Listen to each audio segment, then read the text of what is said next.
Access to the side and rear of the museum building was blocked by a dense clump of bushes.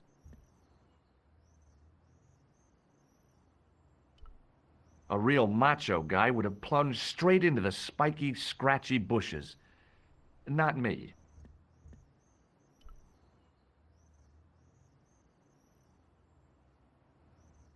Through the grimy glass, I could see several large shapes in a gloomy room. What they were, I couldn't imagine.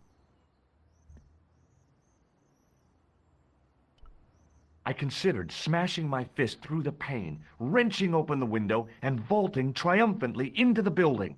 Then I thought, no, that's dumb. Besides, I might get hurt.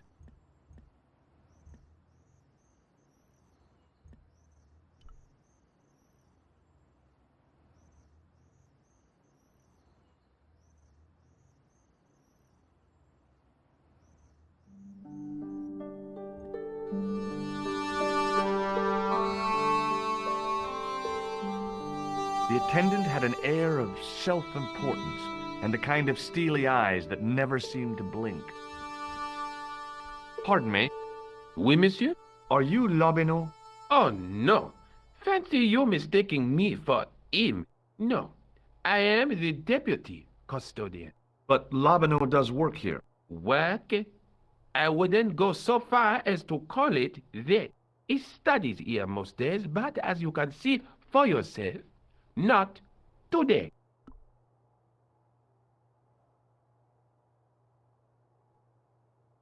Do you know anything about the Knights of the Temple? No, sir. Not a sausage. Do you know anything about medieval manuscripts? Not me, monsieur. I am no scholar, though people often mistake me for one. It is the uniform, I guess. They see the clothes. They are impressed. And they ask you to park their cars? They ask me to park the... No, no, no. They assume I am an authority on the exhibits in my care. Whereas you know next to nothing about history. Of course not. All I am saying is I am no scholar, not like Monsieur Lobineau.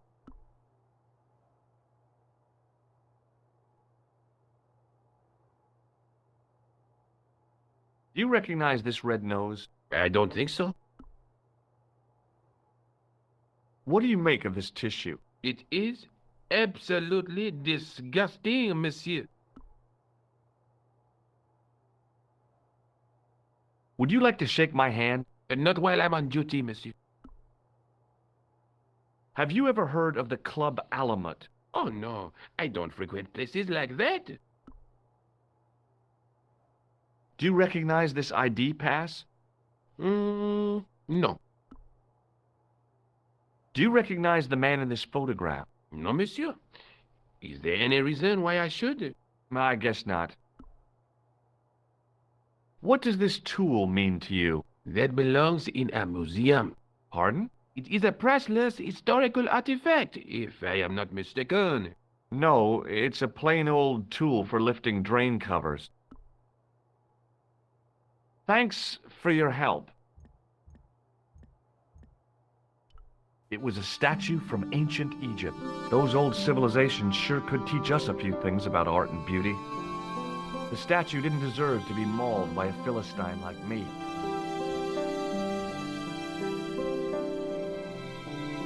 The case contained a collection of rocks. They were all shapes and colors, but they were still rocks. Above them, a sign read, L'Âge Paléolithique. I tried to sneak my hand inside while the guard wasn't looking, but the case was locked. A metal rod attached to the wall was connected to the window. Attention! Please do not open the window, monsieur. Don't you think it's kind of stuffy in here? Better stuffy than dead. What's the problem? Fumes from car exhausts? Not just that, monsieur. There's a new burger bar opened up across the street. The Laughing Buffalo. So what's the problem? They cook their burgers on a charcoal grill, and the fat falls on the open flame. The amount of organic compound and smoke particles released is astounding. Since they opened, local air pollution has doubled, and it stinks like a funeral pyre. That is why I keep the windows closed.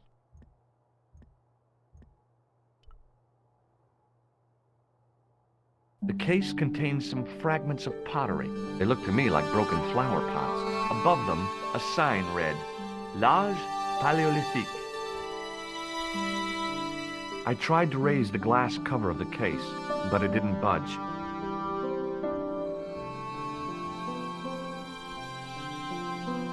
I looked down at a collection of tools with wooden handles and tarnished metal blades. There were knives, chisels, and spikes fanned out in a semicircle. I guess there's always been a need for home improvement. I tried to sneak my hand inside while the guard wasn't looking, but the case was locked. The case contained some fragments of pottery. They looked to me like broken flower pots. Above them, a sign read, L'Âge Paléolithique. The case contained 2 rows of silver coins. Each coin on the lower row showed a portrait of a guy with a huge nose. It was a large brass urn. There was nothing in the urn. It was a tapestry of a lady, a lion, and a unicorn. If I'd had more time, I could have stared at it all day. Touching an object as rare and beautiful as that would have been the act of a barbarian. In the case was a spindly tripod, blackened with age and pitted with rust. It was identical to the tripod pictured on the manuscript. A notice identified it as 15th century from Western Ireland. It had been found in Loch Marne at the site of a Knights Templar preceptory. Ireland! What's that? This tripod was found in Ireland. I will have to ask you to keep your voice down. I'm sorry, I was excited. Hey, no! No, monsieur. No. What's wrong? You must not handle the exhibits. I'm sorry. The totem pole looked distinctly out of place in the setting of the museum.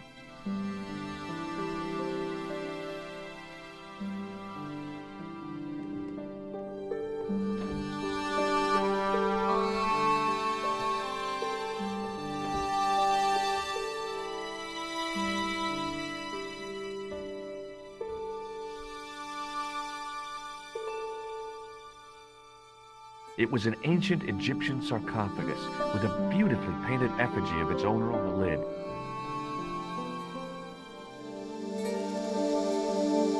Leave it alone. That closet is over 3,000 years old.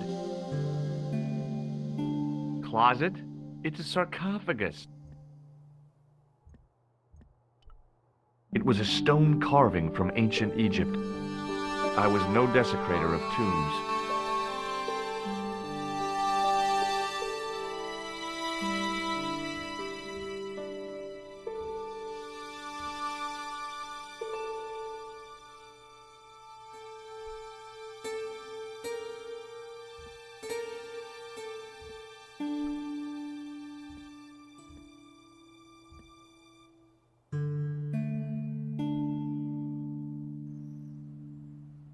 The tripod was definitely the one on the manuscript. The Templar connection confirmed it. I was tempted to go to Ireland to check it out.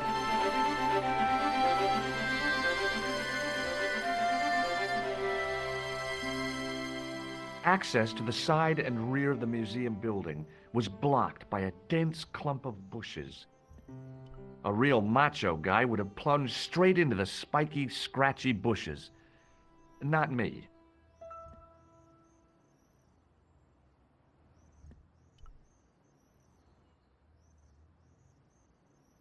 There was no obvious way into the building.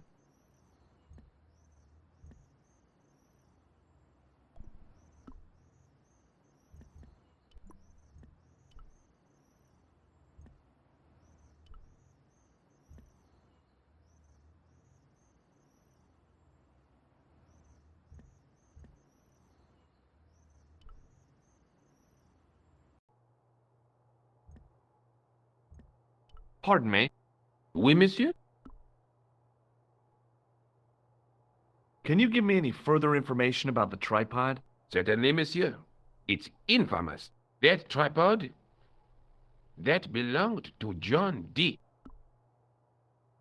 What's the importance of John Dee's tripod? Dee was the most famous escapologist of the 16th century, the Houdini of his time. Don't you mean alchemist?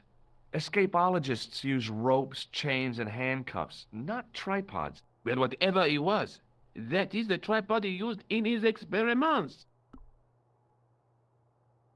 What kind of experiments did John Dee perform with his tripod? Oh, the usual. Didn't you study chemistry at school? Yeah, but we skipped over thaumatology. Can I take a closer look at the tripod? What? Get it out of the case? Ah, no!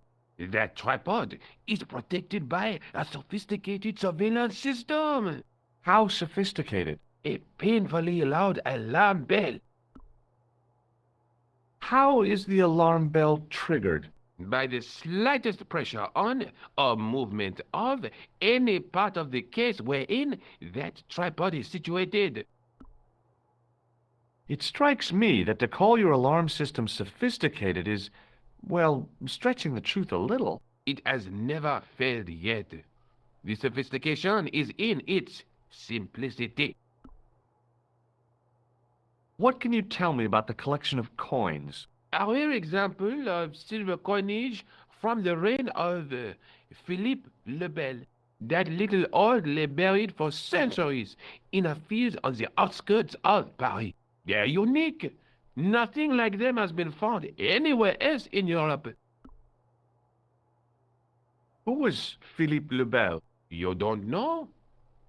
Philippe IV, the King of France. Wasn't he the guy who wiped out the Knights Templar? I have no idea, monsieur. All I know is he was King of France. I don't even know why he was called Philippe le Bel. What can you tell me about the collection of pottery? Those are remains of pots used by the original inhabitants of Paris. The Paris pot people. When did they move out? 15,000 years ago, monsieur. Vanished in the mists of time. Didn't even have time to pack up their pots. I thought the original inhabitants of Paris were a tribe known as the Parisi. That is right, monsieur. Renowned for their pots. You see, in those days, people didn't have much in the way of possessions. A few flints, some animal skins, maybe the odd bone or two. Naturally, when the Parisi came along with their pots, why, everybody wanted one. I guess they must have caused a kind of consumer frenzy. Ah oui, they connect the market, cleaned up. You don't know the first thing about those pots, do you? No, monsieur. The sign on the tripod says it was found at a Templar preceptory. It does. Yeah, it doesn't mention John Dee at all. Most remiss. You don't know anything about the tripod, do you? No, I don't. I never had much of a start in life, you see. I owe what little education I gained to my uncle. He was an optician, but he also doubled as the village school teacher. He taught me the alphabet. Well, 19 letters of it. The bottom row of the chart was too small even for him to read, so he left them out.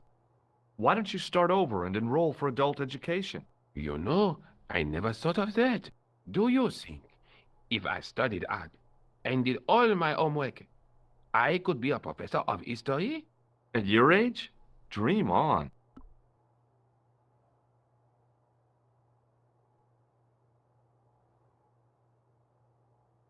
Thanks for your help.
Several hours later, I arrived in Ireland, the Emerald Isle.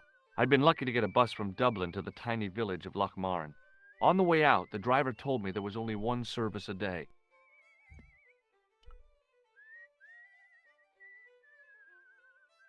The menu was limited.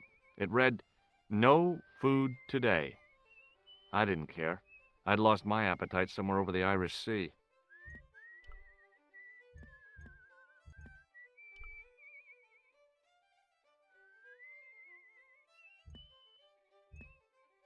It was a featureless plastic box firmly attached to the wall of the building. I tugged at the plastic cover, but it didn't move. The lad was doing his best to express his adolescent aggression. His effort was somewhat diminished by the fringe of milk on his lightly feathered upper lip. Hi there. What? What's your name, kid? Who are you calling kid? Who the hell are you? I'm George Stobart, and I'm with the good guys. You're a head case, mister. A few sandwiches short of the picnic. Cut the crap and tell me your name. Liam McGuire. What are you doing hanging around the bar, McGuire? I'm on the run from me dad. Why? Did you do something bad? I ain't done nothing, boss. You can tell me, kid. Is it your dad? Oh, sir. He drinks every last penny down his evil throat. And there's me poor old mother, bedridden and dying of presumption. I tried to buy her medicine. Chopped firewood for Father Mahoney till me fingers bled. The old skinflint cheated me too. But I took the pennies he gave me back home. Look, Ma, says I, see what your darling son has earned with his own sweat and blood. When suddenly, me dad appears and grabs the loot. I'm off to Dublin heavy drinking, says he. Watch out till I get back. That's why I runned away. Something in the grin on his face told me he wasn't being strictly truthful. Compared to him, Huckleberry Finn was a candidate for Altar Boy of the Year.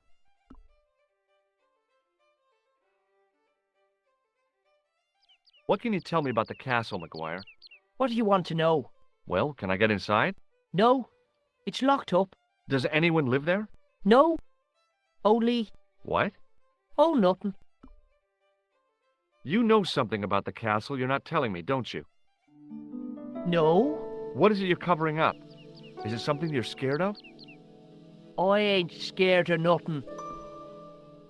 I'll give you one last chance to tell me about the castle. Oh, yeah? And what if I don't? Then I'm taking you back to school. Oh, there's a ghost. It's called the Phantom of Lochmarn. You're not telling me you believe in ghosts, are you? Mister, I seen it with me very own eyes. Last Tuesday night, I went up to see what that dig was about. I just reached the top of the wall when I hears this awful noise. What sort of noise? A horrible snuffling and snorting, like O'Brien's pig, only worse. It was coming from inside the castle. Did you find out what was making the noise in the castle? No fear. I just sat there on the wall like Humpty Dumpty. The moon was cracked and greasy like an old dinner plate. The yard was full of shadows that could have been hiding anything. I would have gone home, but me legs had lost their stuffing.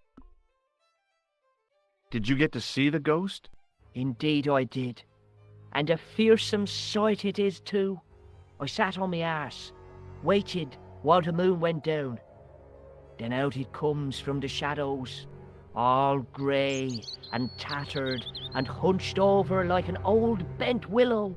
Then I hears this spluttering and splashing and horrible laughter in the dark. I was so scared. Why, I fell off the bloody wall. I'm sure there's a rational explanation for what you saw at the castle. There is. The bloody place is haunted. Have you seen a guy dressed as a clown? Here in Lochmarn, they all dress like clowns. The man I'm looking for is a dangerous psychotic. Jesus. It's just like that film I saw. There's this clown, see? And he's after this kid who saw him kill a guy. He tries to warn the sheriff, only no one believes him. Then, while he's in the tub, the clown cuts him up with a chainsaw. My God, that doesn't sound suitable for a kid like you. Who are you calling a kid? I'm 25. Yeah, right. You're not a day over 14. Oh no, it's 25 that I am. Married with a car and 3 kids. 10 kids if you count the wives. Take a look at this, McGuire. It's an ID card. What of it? Ever heard of Thomas Merlin or the Gruber Electronics Corporation? No. Do you recognize this matchbook, McGuire? No, sir. I never seen it before in my life. Have you ever seen this man before? What a slimy character. No, I never seed him. What does this tissue mean to you? Nothing. Have you ever seen anyone wearing one of these? That belongs to the killer clown you're looking for. That's right. Can I have it? Sorry, I'm keeping this as evidence. You should have told the cops. I did. They weren't interested. What do you think this tool is used for? Lifting drains. Dead right. How did you know that? Work experience course at school. That gives me a choice of going down the drains or up the chimney. You're kidding. Give me your hand. Get lost. Oh, come on. I just want to show you a little trick. No way, mister. I don't do tricks. Father Mahoney told me I'd burn in hell if I did. I just want to shake your hand, that's all. Oh, all right. Gotcha.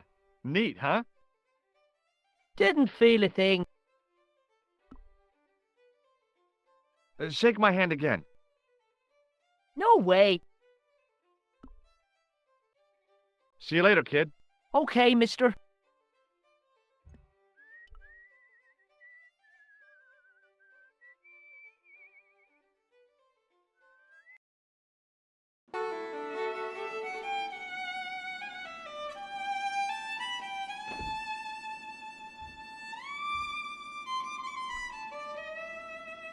The guy with the fiddle seemed oblivious to everything except his playing.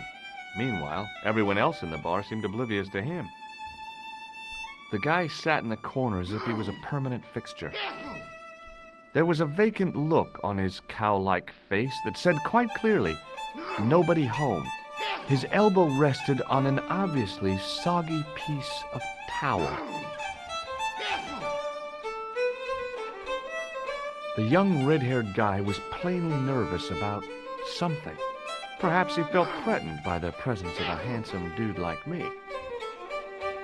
I'd been taught not to judge people by their appearance or their clothes or the length of their hair. Nobody ever said anything about runny noses.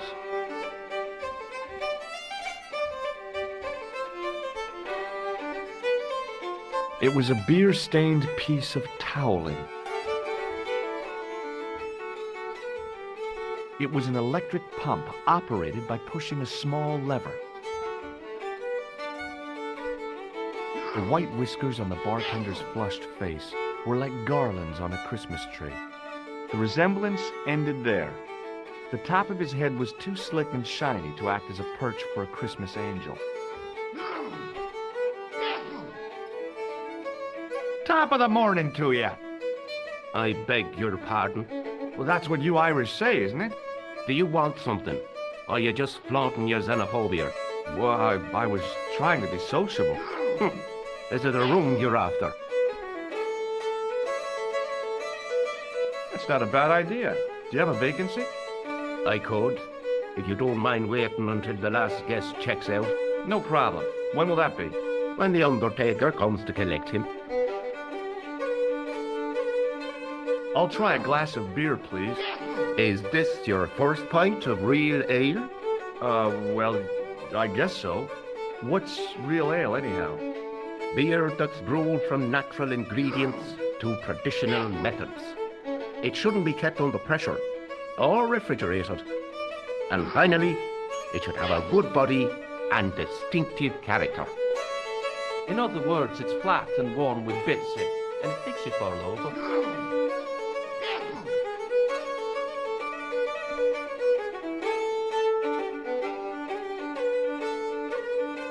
What can you tell me about the castle? You're the second person to ask me that today. I don't know anything about the castle. It's only an old ruin anyway. Who else was asking about the castle? He said he was a reporter. He was asking about the little people. I could have told him a tale or two about the little people. He might have paid me to hear what he wanted me to say. Anyway, I chucked him out on his arse. Good for you, Meg. That's the way to deal with journalists. Have you served any, clowns recently? No, you're the first today. Seriously, I'm looking for a man dressed in a clown costume. Would he be having a little white dog with a black patch over the eye? I shouldn't think so. Do you recognize this man? No, I don't. What do you want with him? I've got a score to settle. I don't want any trouble in the bar, mister. If it's a fight you're looking for, see Father Mahoney. A priest? A man of the cloth? Sure. And he teaches the boys how to box at the youth club. According to Mahoney, it develops character. Isn't that right, Pat? Didn't he teach you the art of pugilism? Doyle. Sorry, Michael. I was miles away. What did you say? Never mind. Do you recognize the name on this card? No. Should I? Nah, it was a long shot. Do you recognize this matchbook? No, sir. Does this tissue mean anything to you? That's disgusting. Uh-huh. I found it in the sewers. What's the idea of waving it around in my face? You're worse than old Ron. Put it away, man. Does this false nose mean anything to you? It's not Red Nose Day again, is it? I don't know. But this is part of a clown's costume. I know that. Good God Almighty. What do you take me for? Hey, bartender? A landlord, if you don't mind. Sorry. Shake my hand, why don't you? Now, why should I do that? What have you got up your sleeve? Nothing. Come on, just shake my hand. Not just now, mister. I have to be careful on account of the health restrictions. Aw, jeez. Here's something which might interest you. Huh? Well, what is it? My passport to the sewers of Paris. Is that so? Did you see the snooker last night, Mr. O'Brien? They haven't got a television, Michael. I know that. Why is it, if you don't mind me asking? If God had meant us to watch television, we'd all be like Doyle. I take it no one wants to hear about my underground escapades. I'd rather drink me own beer. Thanks. The glass contained a dark liquid like molasses with a creamy white froth on the top.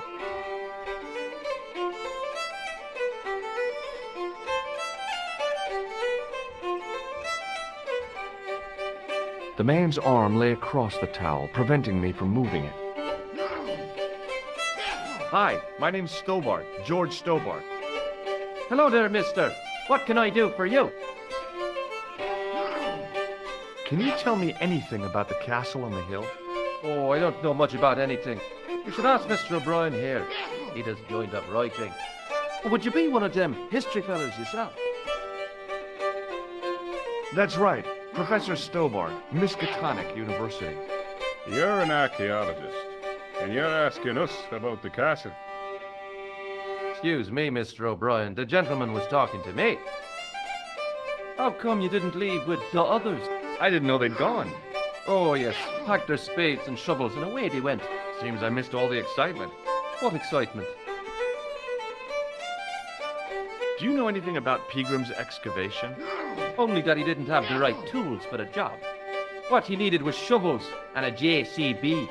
Pegram was digging for historical remains, not coal. Is that a fact? What the hell for? It's the science of archaeology, Pat. Understanding how people used to live by what they've left behind. One day archaeologists might be digging up our remains. Imagine that, Mr. O'Brien. I wonder what they'll find.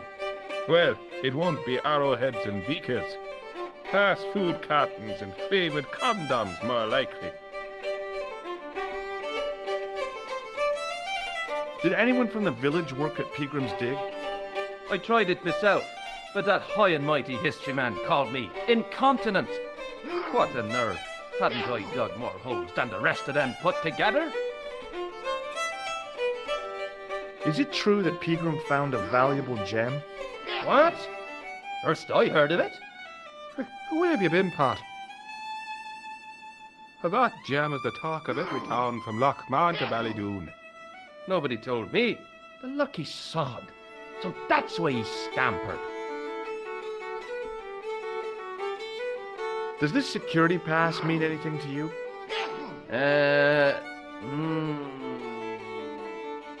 Well, no. Do you recognize this matchbook? No. Do you recognize the man in this photograph? It's a handsome mug on that fella, to be sure. Is he a film star? Don't be fooled.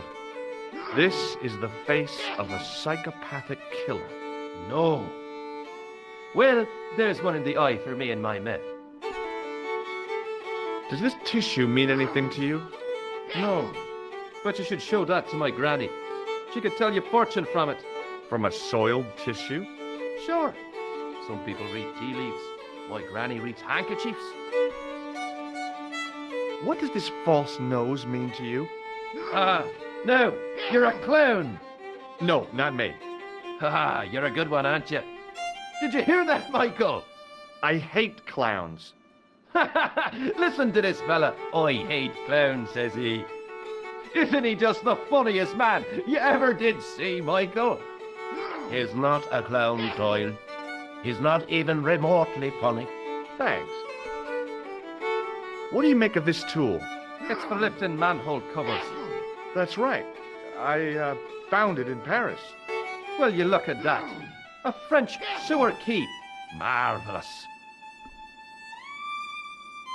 May I shake your hand? No, you can't. Well, how come? Because I'll spill me beer if you do. Bye for now.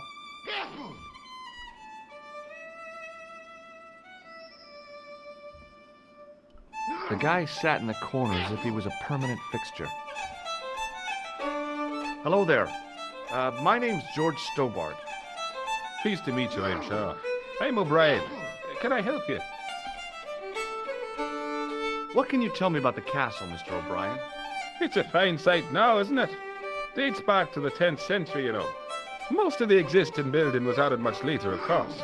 Are the ruins open to the public? Oh no, it's much too dangerous. Anyway, there's nothing of interest remaining. Can you tell me about the tripod which was found at the castle? Now there's a bone of contention and controversy. It was dug up by an Englishman of the archaeological persuasion. Who was this Englishman? Professor Pegram, the same man who dug up the gem. Do you know where I can find Pegram? You're too late to meet that fella. Is he dead? Not that, but he's gone from the village. A sore point with our esteemed host, I might add. Do you know where Pegram has gone? I'm sorry, but I don't. He upped anchor in the dark and shipped out before the dawn. Why did he do that? Who knows? A guilty conscience or a secret assignation. Whatever the reason, he'll not be missed in Lochmahon. Maybe now the fuss about the gem has died down, we can get back to normal. What can you tell me about the gem which Pegram found? Now there's a gem which should never have been taken. A man would have to be full of greed to covet that stone. What's your interest in the jewel? You're not a reporter, are you? Oh no. Thank the Lord for that. Why is Peagram's departure upset the landlord? He's lost a paying guest. That's why. More than that, there's the question of an unsettled bill. Poor Michael seemed red over the business, and I don't blame him. Can you tell me more about the landlord? Mick Leary? He's what you call a would-be sophisticated. The trouble is, his idea of sophistication extends as far as putting paper in the lavatory. I never worked out why he did that. It's much too dark in there to read. That's true. Have you ever run your hand over the back of the door? The graffiti is written in Braille. Have you heard of the Phantom? More than that, I've seen it. And let me tell you, it's a dreadful spectacle. So it's not just a local legend. There really is a Phantom of Lochmarn. Oh no, I was talking about the Phantom of the Opera. What can you tell me about this ID pass? Gruber Electronics. I've never heard of it. Does this matchbook mean anything to you? The design is Middle Eastern, I'd say. Do you recognize the man in this photograph? Nope, I've never seen him before. What do you make of this tissue? I'd guess that muck on it is grease paint. There's no fooling you, Mr. O'Brien. Does this red nose suggest anything to you? It's a clown's nose, isn't it? I haven't been to a circus since I was 10 years old. O'Donnelly and I walked all the way to Ballymore, 15 miles in our bare feet. Does this tool mean anything to you? I'd say it was for lifting manhole covers. How come you know that? I'm a man of the world, Mr. Stobart. I'd like to shake you by the hand, Mr. O'Brien. I'd rather not. You see, I happen to notice that vibrating buzzer in your palm. Goodbye for now.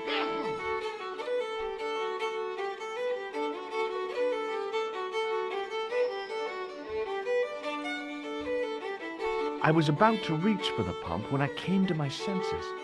A rash move like that in a strange country with strange customs could be my last.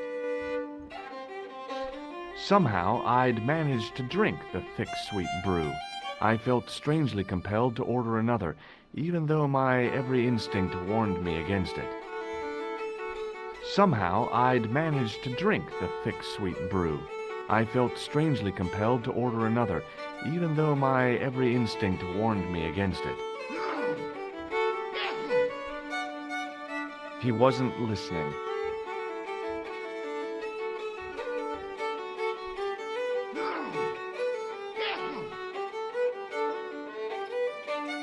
Hi there, old-timer. What? Nasty cold you've got there. As soon as the words left my lips, I regretted them. Is there such a thing as a cold which isn't nasty? I put the question to Father Mahoney. Father, says I, why were we born to suffer snot? What did he say? He said, it's my reward for being out all night like a sinner. Pious prig. Anyway, this is no ordinary cold. It's the hay fever. Pollinosis? Thank you. You're not a policeman, are you? Excuse me? Police? No, I'd know it if you were.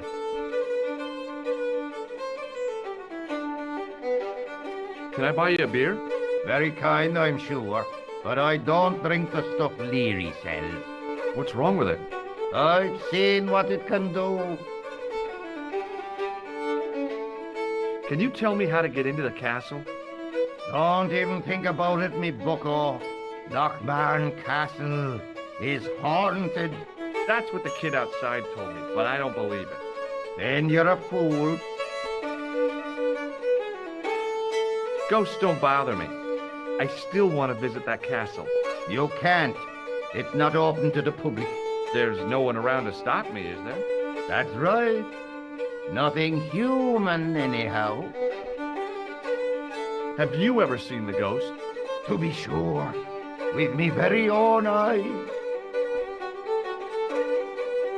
Can you describe the ghost? It was horrible.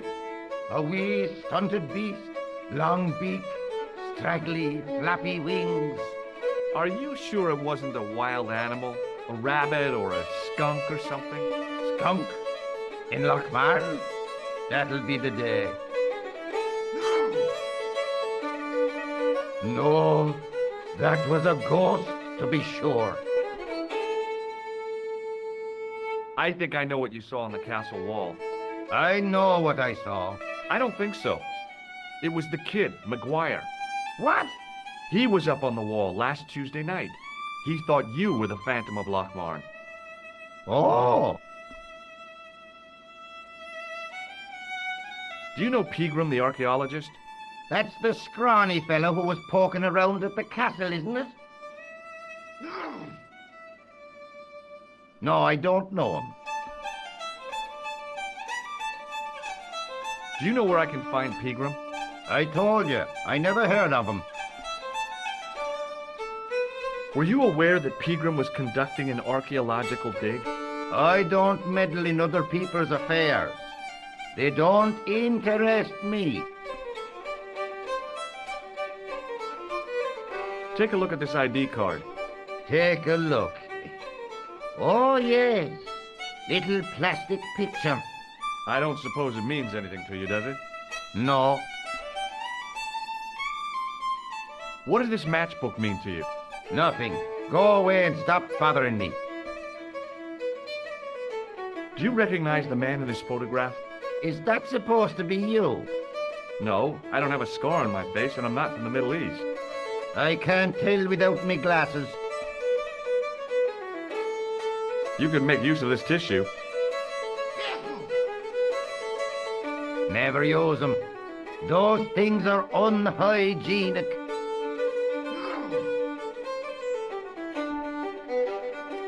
What does this red nose mean to you? I suppose you're collecting for charity? No, I'm not. I want to know if you've seen someone wearing a nose like this. No, I haven't.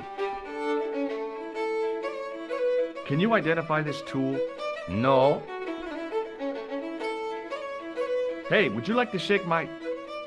no, on second thought, forget it.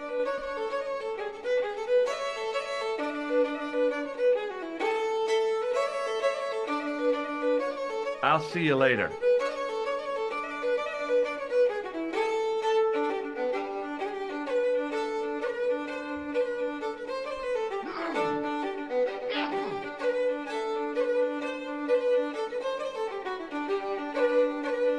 My name's George.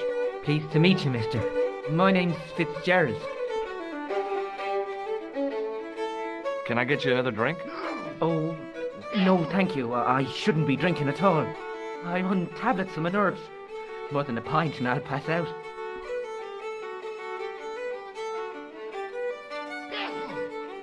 What can you tell me about the castle? There's nothing there. Just an old ruin. How old? I really couldn't tell you. Have you ever explored the castle yourself? I used to play there sometimes, when I was a kid. Then one of the little ones fell off the wall, broke his head and died. We didn't go there anymore. You haven't been up there recently? No.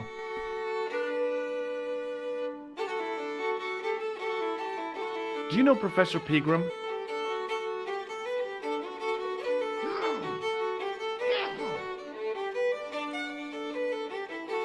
He's the archaeologist, isn't he? That's right.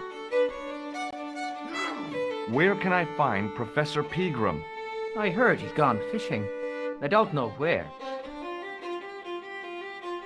Did you work at Professor Pegram's dig? What gave you that idea? Have you heard about the gem which Pegram found? I heard a rumor, but you can't believe everything you hear or see, can you? Check out this pass. Yeah, it's yours, is it? Not exactly. Do you recognize the name?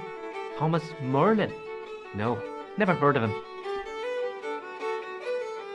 Does this matchbook mean anything to you? No. Do you recognize the man in this photograph? No. At least I don't think so. Look closely. He has a scar on his face. No, I'm sure I don't know him. What does this tissue suggest to you? Nothing. What does this red nose suggest to you? Blood. Why's that? I used to bleed a lot when I was a kid. Every time there was a playground scrap, I'd end up with a bloody nose. I wouldn't have minded, but I wasn't even involved in the scraps. What do you think this tool is used for? Something to do with horses? Wrong. It's for opening manhole covers. Oh, really? Well, you learn something every day. Shake my hand. It's a trick, isn't it? Damn it, you're right. I can't seem to fool anyone. See you later. The end of the bar was hinged, like the drawbridge on a medieval castle. It was an electrical plug attached to the glass washer.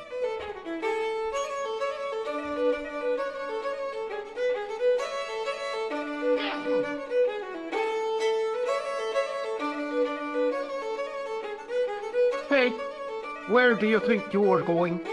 Excuse me? No customers behind the bar. Ever. Get out. It was a telephone, incongruous in the rustic setting of the homely bar.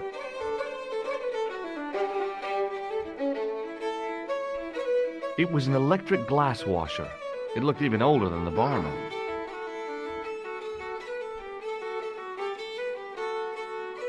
Get out.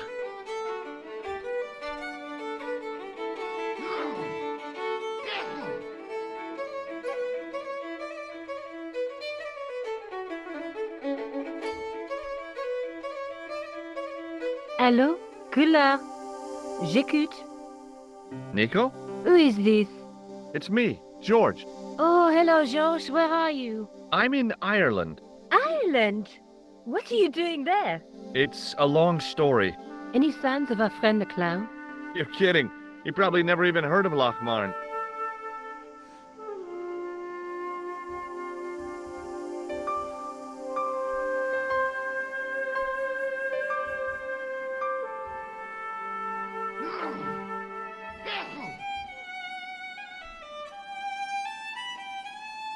As I stared at the circle of wire, the old man snatched it away and put it in his coat.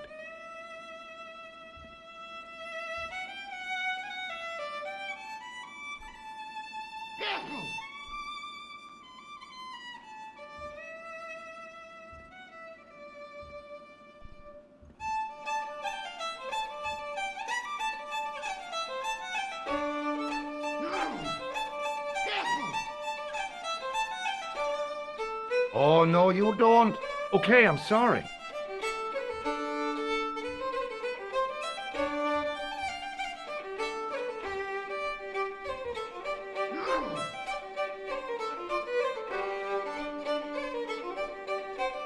Excuse me.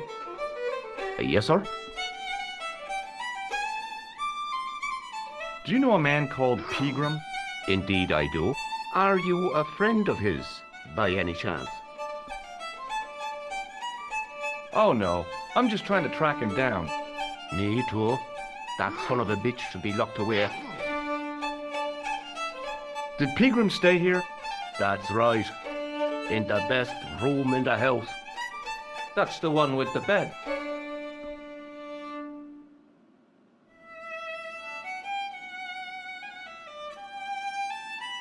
Can I see Pegram's room? It's been taken by one of the brothers from the reformatory. They come every year for spiritual refreshment. That's a good one. Their idea of refreshment is a good full of stout. I wouldn't want to disturb a man of God, especially not a big fella from the bad boys' home. I don't blame you, Mick. That brother's got muscles like a muscle man. May I have another beer, please? Certainly, sir. Same again? Yeah, please. How is this stuff made? That's the secret of the master brewer, sir. Each barrel is lovingly manhandled in time-honored fashion, suspended on skillfully tied ropes of the finest hemp, lowered into the cellar, utilizing the forces of original gravity, like manna from heaven.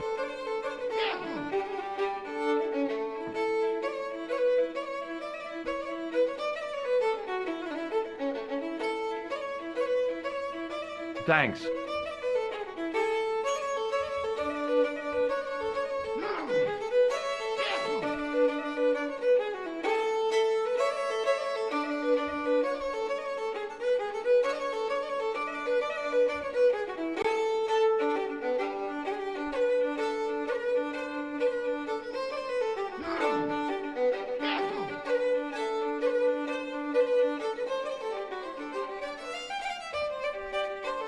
Somehow, I'd managed to drink the thick, sweet brew. I felt strangely compelled to order another, even though my every instinct warned me against it.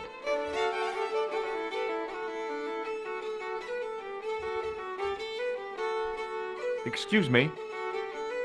Yes, sir? Hey, how about another drink? Same again? Do you serve cocktails? I'll serve anyone with manners and money. No, I'm serious. Have you considered turning McDevitt's into a cocktail bar? Cocktails are chic, cool, and popular with younger drinkers. What? Kids in the bar? Can you imagine it? Pinball, pimples, and puke. Right, I get the picture. I'll settle for a glass of stout.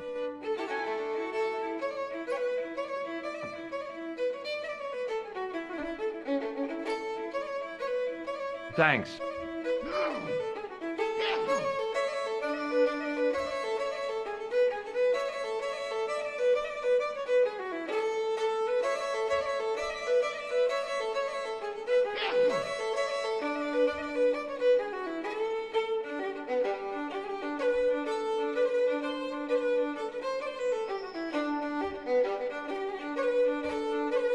Excuse me.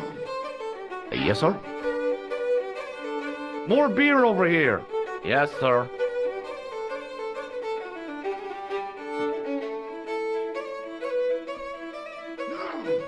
Thanks.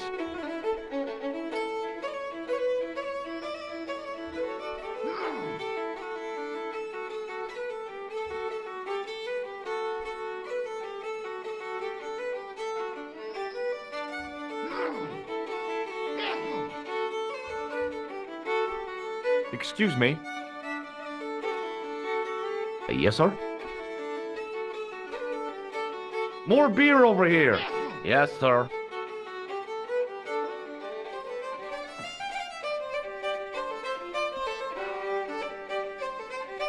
Thanks.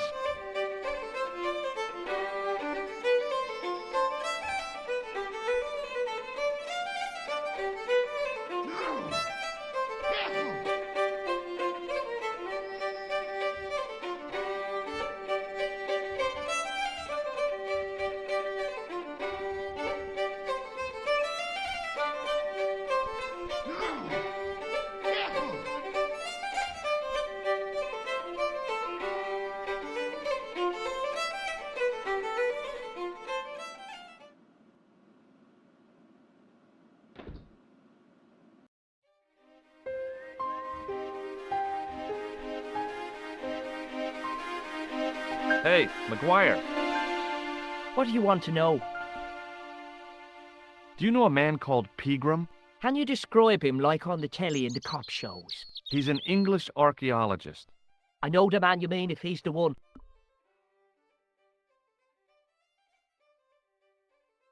Can you tell me where I'd find Pegram? No, I can't, 'cause he's not here now, but if I sees him, I'll ask him.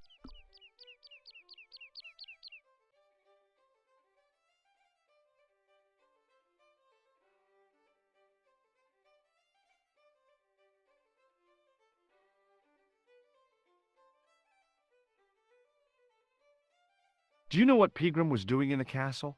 Digging for buried treasure. Jewels and gold and skeletons, like in the films. Do you know anything about Pegram's dig?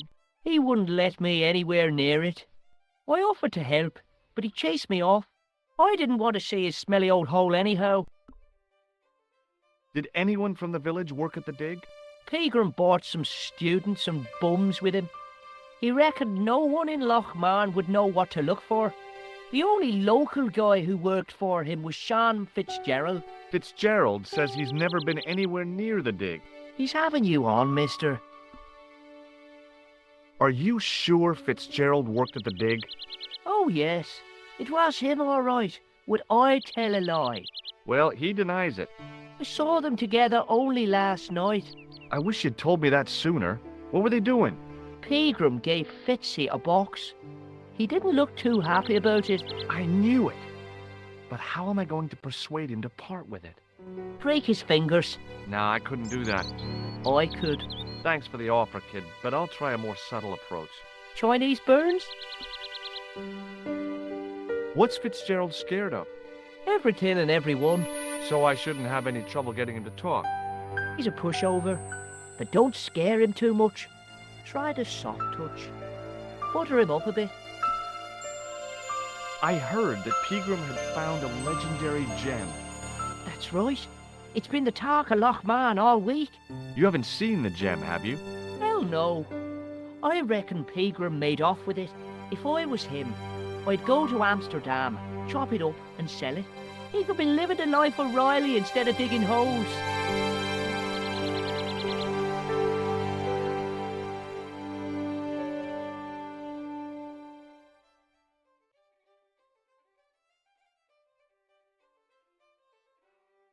See you later, kid. Okay, mister.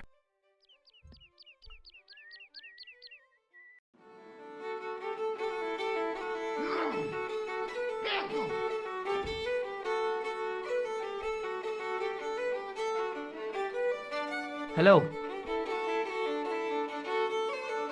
McGuire says he saw you working at the dig. What's more, he saw you talking with Pegram.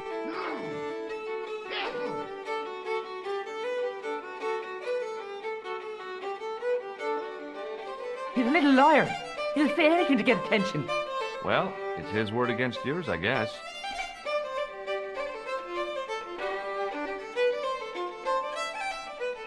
See you later.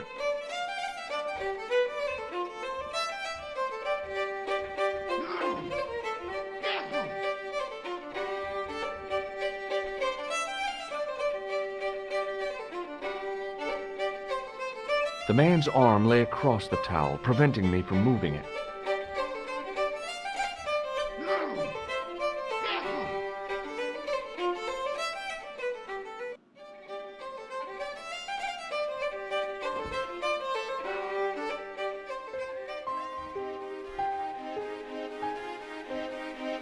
Hey, McGuire.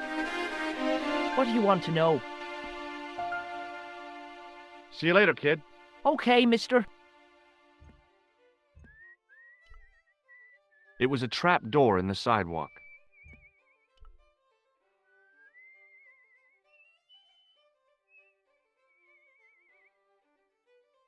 I tugged at the trap door, but it was locked from the inside.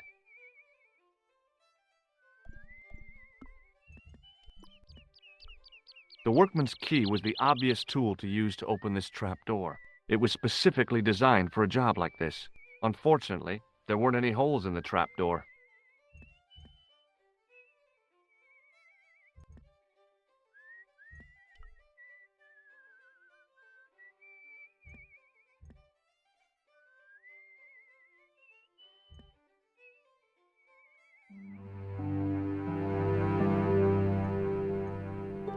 The farmer's craggy face was set in a mask of aesthetic appreciation. His feet were set in a pair of manure-caked boots. Hi, you speak English? Well, now, what if I was to say no? An implication of cognizance shrouded in denial. A pretty poser of a paradox indeed. I gave him the look I'd perfected when I was 12 and was going to be the greatest hypnotist of all time. It was a killer. Are you attempting to hypnotize me, or is it the constipation you're suffering? I was a little out of practice. Good book? A book? It's a passport to a world of fantasy and imagination. Yeah, what's the title? Creative Shelving for Beginners, the 1978 edition. What's so cool about home improvement? There's nothing like it. the resinous autumnal aroma of seasoned wood, the rhythmic rasp of the play. Ah, no wonder our Lord came to earth as the son of a humble carpenter. I bet he was a wizard with a chisel and a length or two before. Surely the portrayal of Christ's adoptive family as humble artisans is a symbolic metaphor. I don't know about that, but I know they were carpenters. Haven't you read the book? Well, no. But I have seen The Greatest Story Ever Told, and I don't recall Jesus putting up any shelves. What can you tell me about the castle? Not much, I'm sorry to say. Most of its history is long forgotten. Ah, but if these old stones could only speak, what stories they'd tell. Stories to make your toes curl and your blood run cold. You know, this castle is said to be over 600 years old. Who built the castle? Mad Phelan, the first lord of Lochmarn.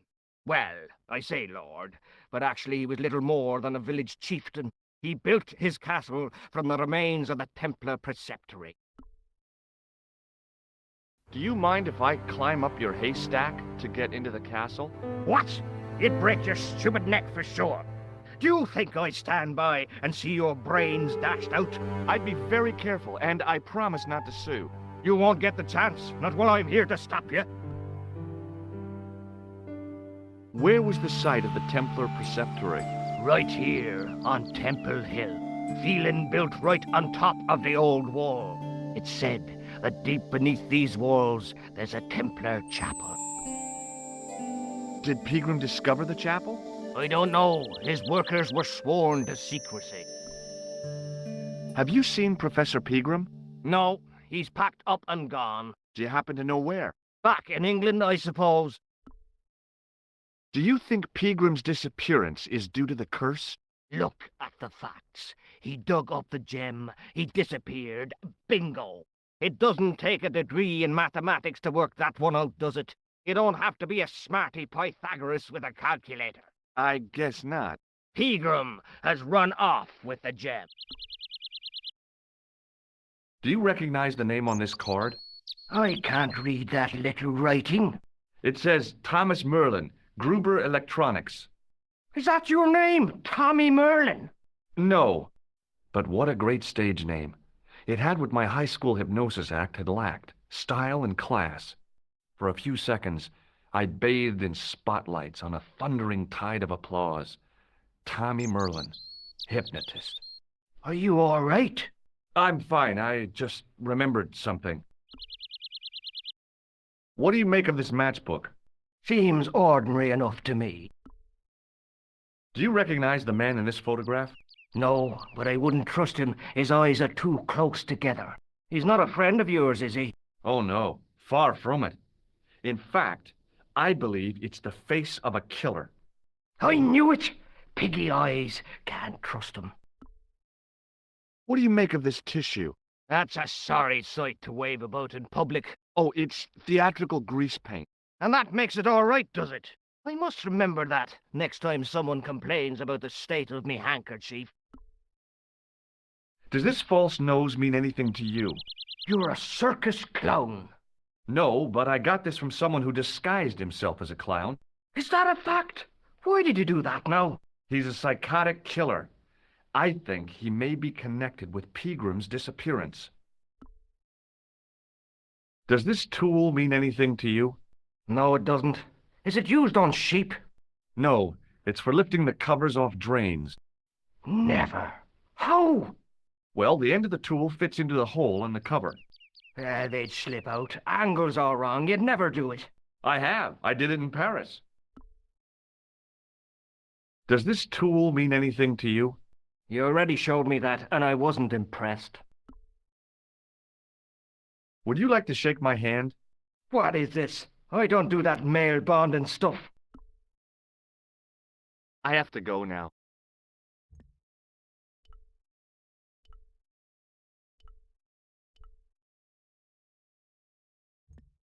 The gates were made of solid, age-blackened wood.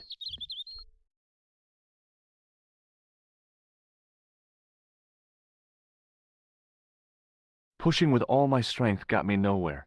They didn't budge. I really need to start working out.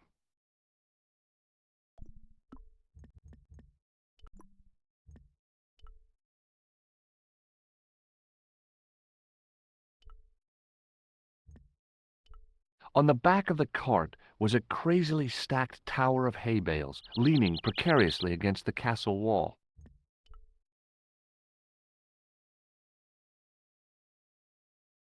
Get away, you silly noodle! Can't you see the load's unstable?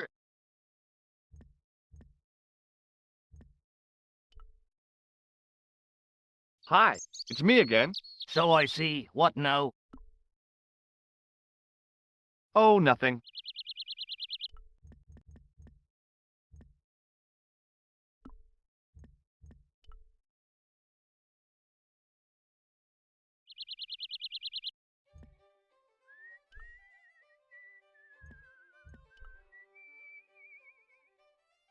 Hey, McGuire. What do you want to know?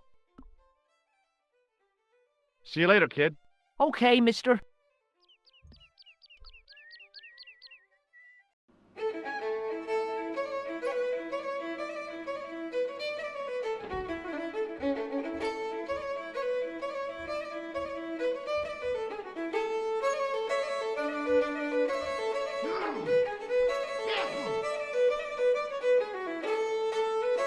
Excuse me. Yes, sir? Do you know Sean Fitzgerald very well? I know him enough not to sell him more than 2 pints. He's like a kid when he gets a few beers inside him. Well, I'm not surprised. He's on medication. It's for his nerves. There's nothing wrong with his nerves. He's just screwy. More beer over here. Yes, sir.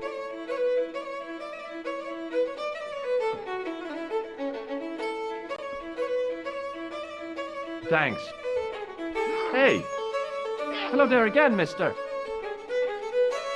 do you remember seeing Sean Fitzgerald at the dig? Let me see now. I think me brain box needs a spot of lubrication. Can I buy you a drink? You most certainly can. Give me a drink for my friend here. Who, Doyle? Has he conned you into buying for him? Shame on you, Patrick. Same again. Just a point this time, Michael. 1 pint of brown coming up.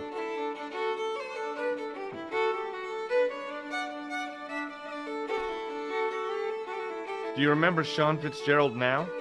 I can picture the scene as if it was only last week. Come to think of it, it was only last week. Fitzgerald was there all right. Him and a bunch of students. He was speaking with the boss man. Bye for now. Excuse me, Mr. O'Brien. Hello there. What now? Oh, nothing.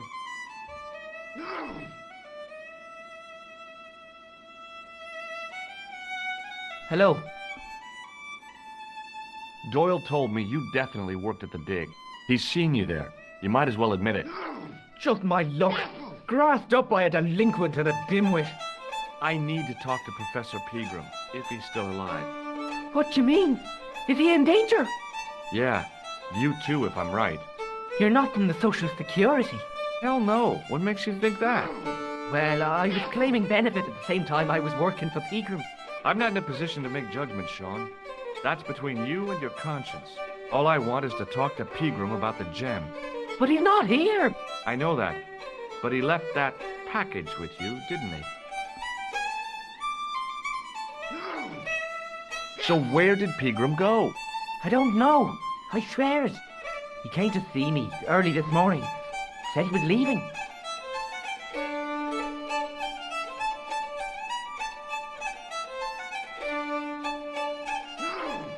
He asked me to give this package to a guy called Marquet.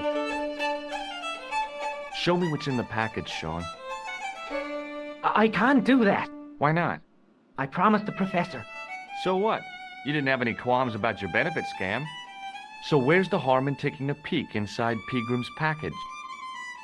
You don't know these people. I can't. I don't dare. This is your last chance to show me the package, Fitzgerald. I've been patient with you, but now it's time to kick ass. But he'll kill me. Who will? Man from Paris. Jack Marquet. Pegram told me if I gave him the package unopened, I'd hear no more about it. But if I double-crossed Marquet, I'd be dead. I'll deal with Jacques Marquet. Give the package to me. No. Why should I trust you? I don't know who to trust anymore. I wish I'd never even heard of the Lochmarn gem.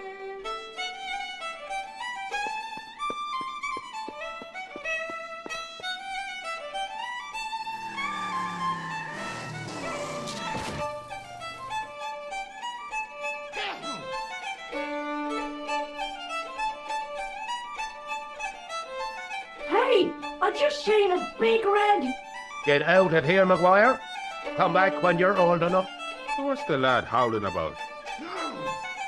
A big red sports car. Sean Fitzgerald's been runned over. Get out! Noisy little tyke. Maybe you should send out some medicinal brandy, Michael. Oh, yes? And who's going to pay for it? Not me. Me too, neither.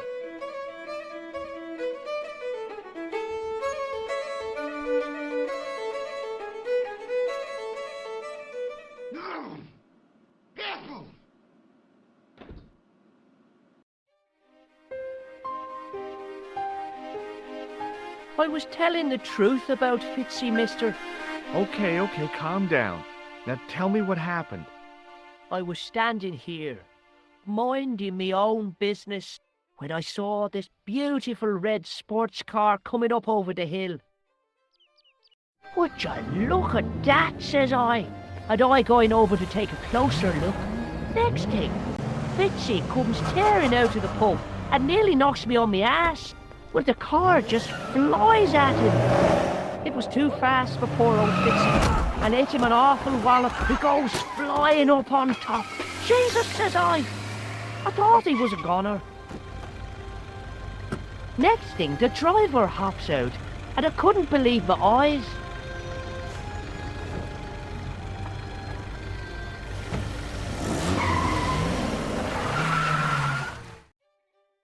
He was dressed like a bloody pixie.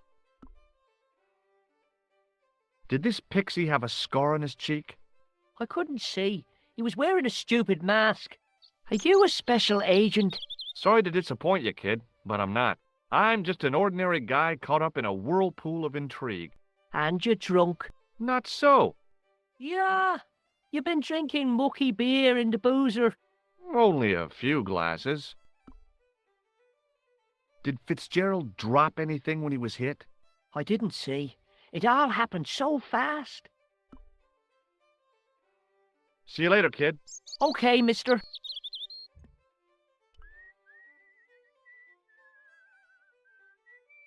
I pushed the switch down, but in doing so it snapped off in my hand.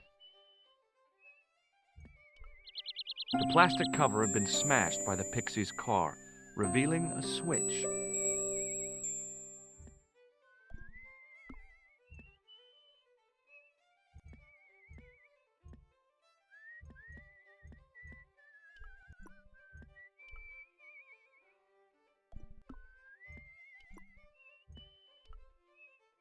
I tried to flip the switch with the lifting key, but it was much too cumbersome for the job.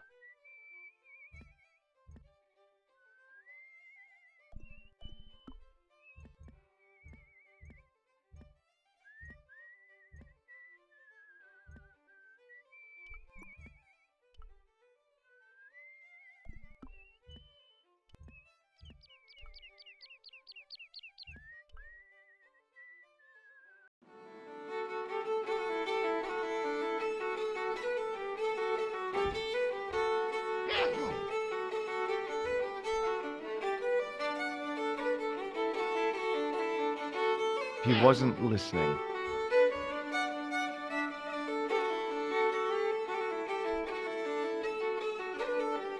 The man's arm lay across the towel, preventing me from moving it. Hey!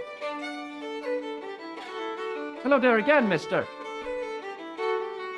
What do you know about leprechauns, Doyle? Leprechauns! Is it the little people you're talking about? Sure, and a cousin of mine was wed to one. Oh, come on. Do you really expect me to believe that? It's the truth, I'm telling you. She fell asleep on a fairy ring, see? When she woke up, there he was, a little fella, all in green. Tell me more about your cousin, the leprechaun. Oh, no. Well, young Mary was speechless, especially when the leprechaun up and spoke to her. Be my bride, me darling, says he, and she'll never want for riches again. Okay, says she, and he slipped some daisies on her finger. Amen. So there you are, proof that the little people exist. Well, that's no proof. All you have is her word for it. Not so. The following spring, she had a little baby. Did the leprechaun's promise come true? What promise was that now? That she'd never want for riches again. Now, there's the strangest thing. She never did. I thought you said she was claiming the social part. Indeed, Mr. O'Brien, but there's riches and riches. She told me, Pat, she says, that little darling boy is all the riches in the world to me.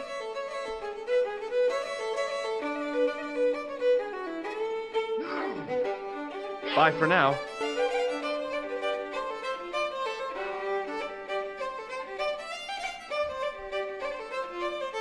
Excuse me, Mr. O'Brien. Hello there. What now?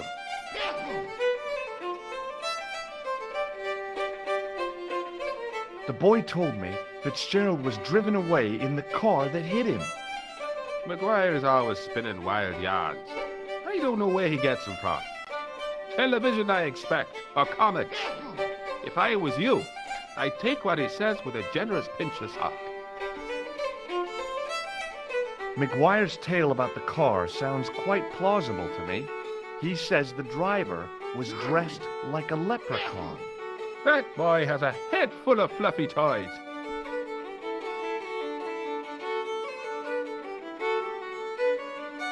Goodbye for now. Excuse me. Yes, sir? I don't want anything. Just give me a shout when you do.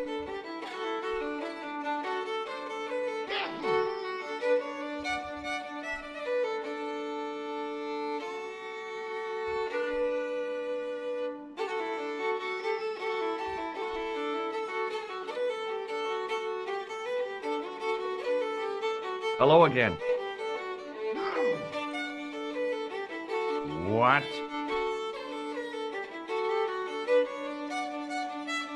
What's that you're making? It's a necklace, me bucko. Oh, sure. Made out of steel wire? That's right. A necklace for my pretty one. When my little lover feels it round her slender neck, she'll be mine. All mine.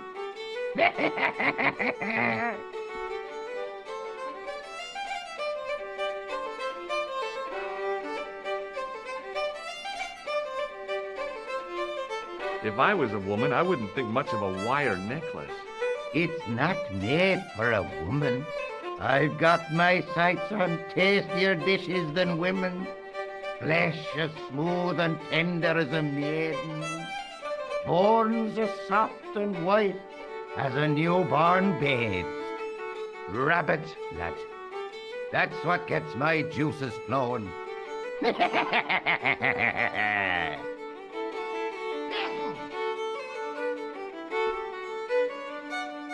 Ah, so you're making snares to trap rabbits. That's right. Do you have a problem with that? Damn right I do. Isn't it painful? Only if I get me fingers caught. I'm talking about the rabbits. Do they feel much pain? You bet.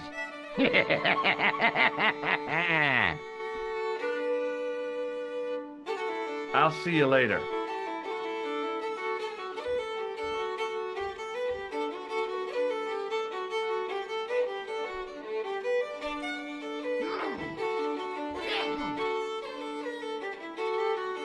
Keep your hands to yourself, mister. Hey, I only wanted to... Can't. Hands up.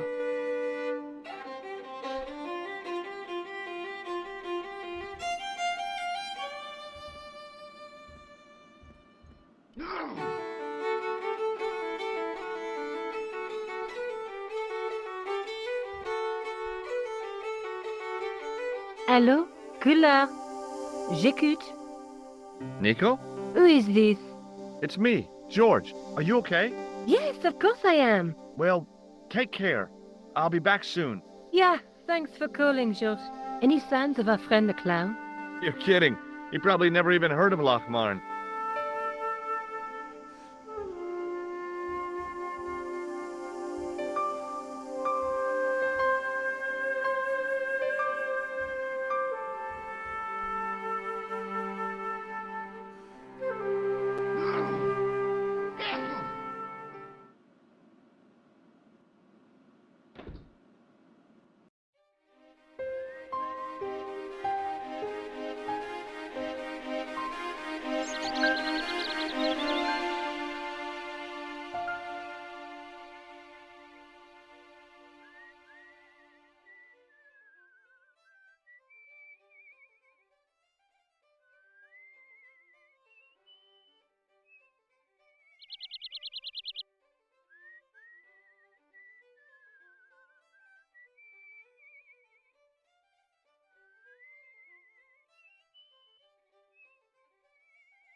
Hey, McGuire.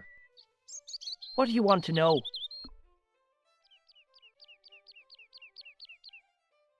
See you later, kid. Okay, mister.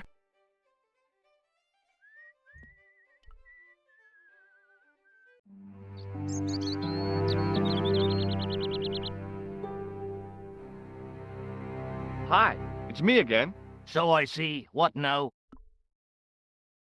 Did you happen to see a red sports car down on the road? I caught a glimpse of a flash of red on the hill and heard the racket. Sure, it was an awful noise. A sports car, you say? A Ferrari, to be exact. A racing car? And what was it doing here? The poor fella must have been lost. The driver of the Ferrari was involved in an accident. Is that so? Yeah, he knocked somebody down outside the bar. What an idiot! How could a thing like that happen? He was traveling too fast. So fast, he ran right under the car? I mean, the car was traveling too fast. But you'd have thought the idiot could have heard it coming.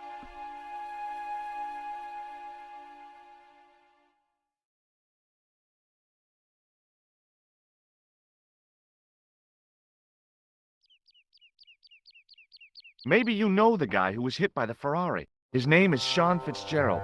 Oh, I know him all right. That's me nephew, the idiot responsible for the stacking of my hay cart. Was he killed by the car? Oh no, but he has been abducted. Well, that's a relief now.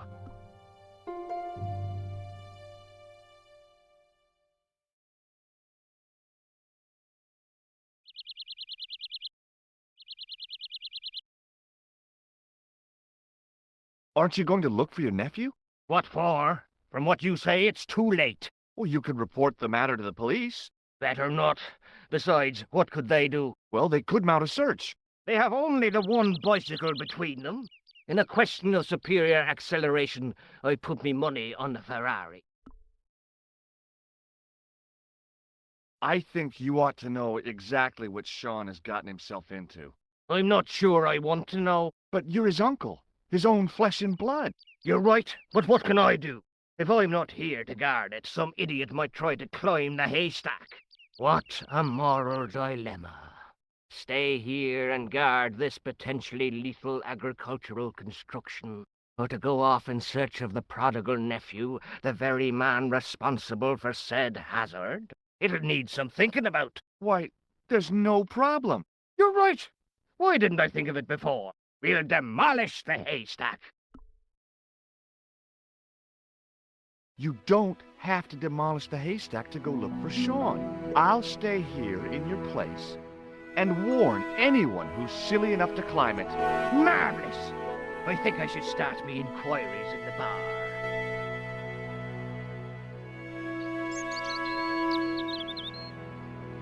He strode off in the direction of McDevitt's bar, leaving me to contemplate the stack of hay.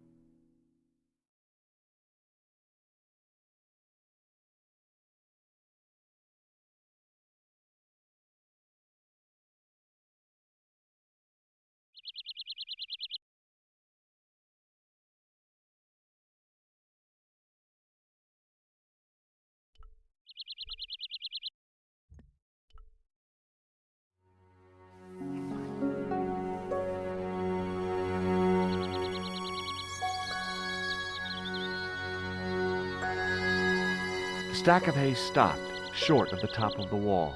Even if I stretched as far as I could, the wall was out of reach. What I needed was a slice or two of Alice's Wonderland.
I inserted the end of the lifting key in the mortarless crack and gave it a firm shove.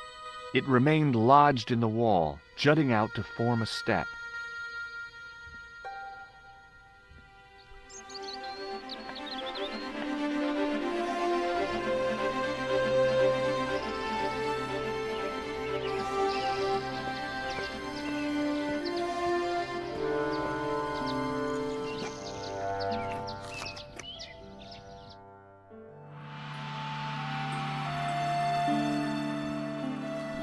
It was the fiercest, meanest-looking old goat I'd ever laid eyes upon.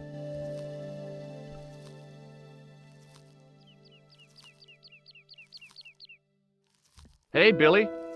The animal fixed on me with an evil glare. Behind the malice and resentment, there was a cool intelligence. How you doing, boy? I felt as threatened as I'd been by the assassin and his goons in Paris.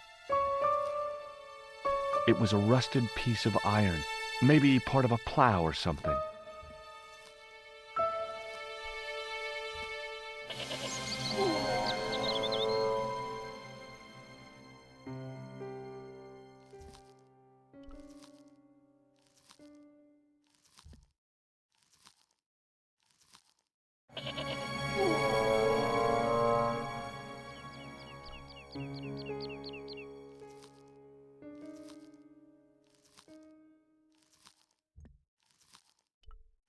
The goat's movements were restricted by a halter tied to a metal post.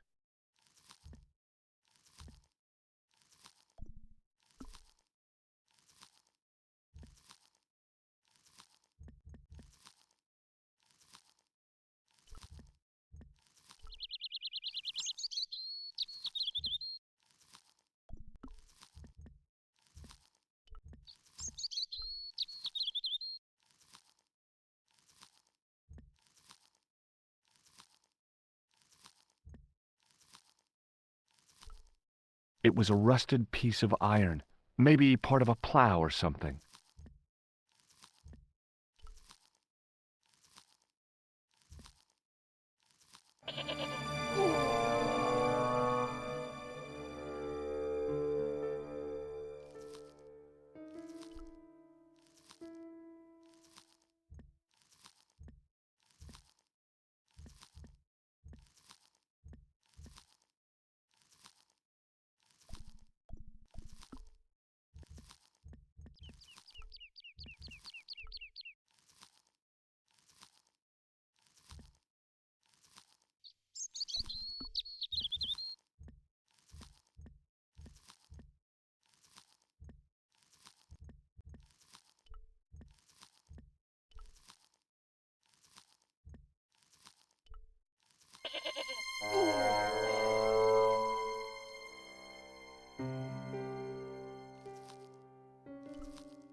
Hey, McGuire. What do you want to know? See you later, kid. Okay, mister.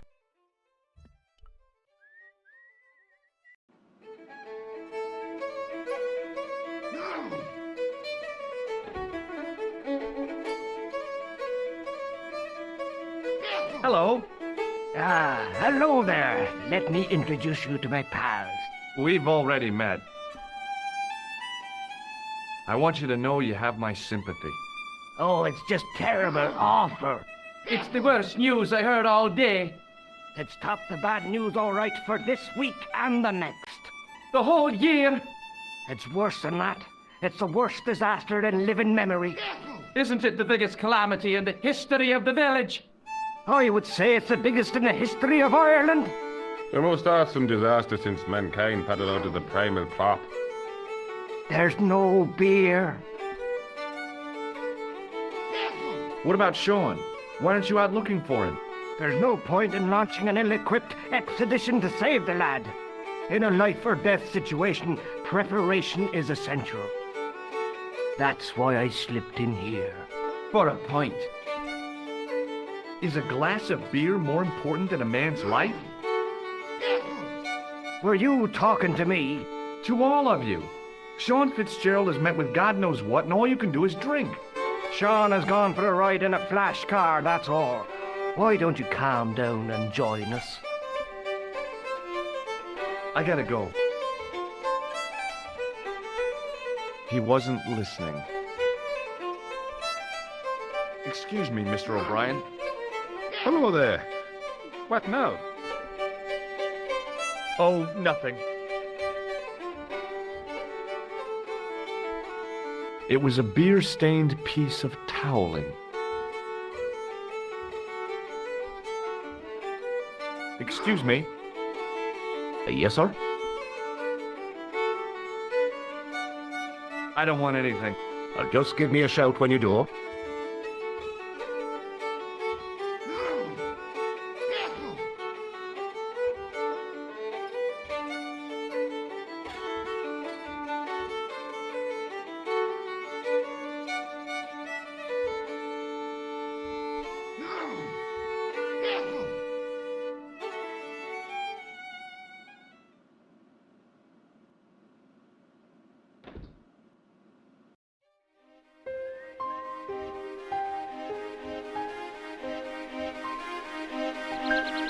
The drain was covered with an iron grating, through which I could hear the rush and surge of running water.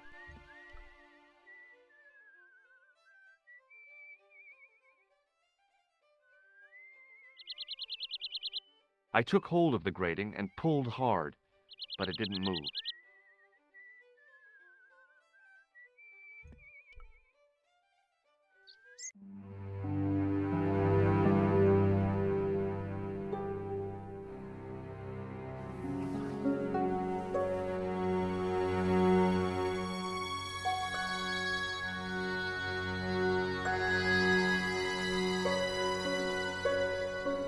I tugged at the lifting key and found it was held quite securely.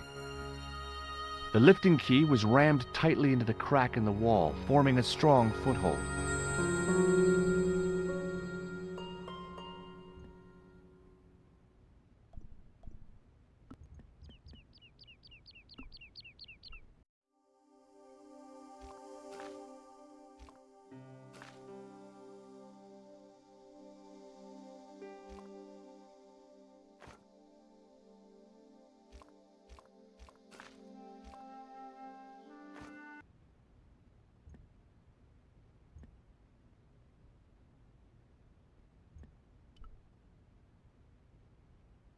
I tugged at the lifting key and found it was held quite securely.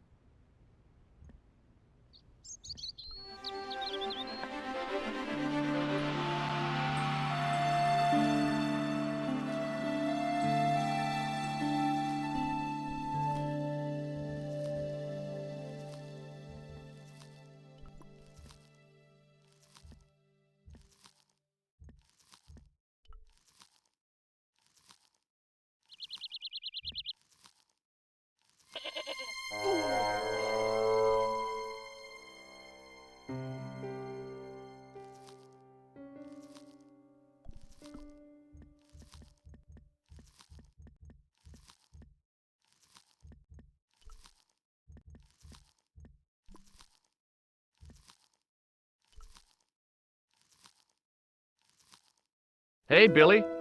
The goat responded with a cool and penetrating stare. The goat's movements were restricted by a halter tied to a metal post.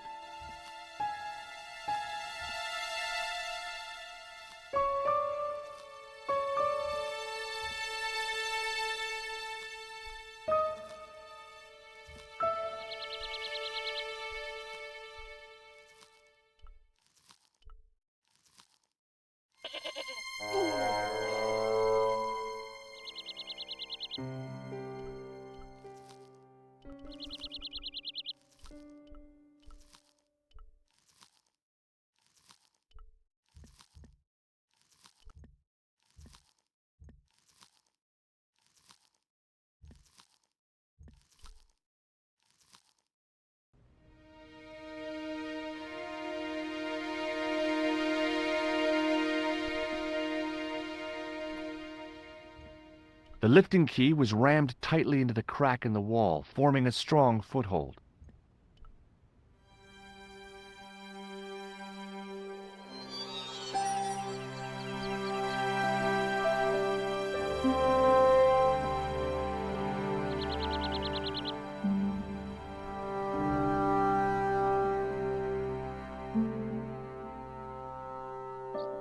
Pushing with all my strength got me nowhere. They didn't budge. I really need to start working out.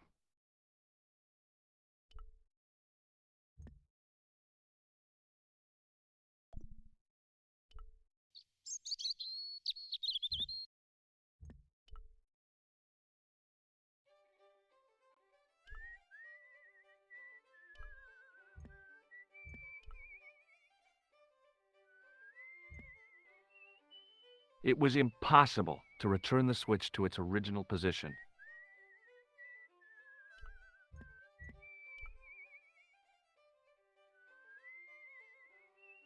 I tugged at the trapdoor, but it was locked from the inside.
Hello again.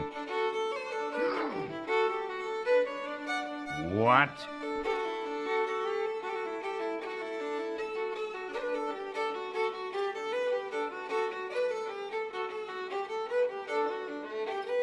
Hey, would you like to shake my... no, on second thought, forget it. What does this matchbook mean to you? Nothing. Go away and stop bothering me. What does this red nose mean to you? Nothing. I'll see you later. The end of the bar was hinged, like the drawbridge on a medieval castle. Get out.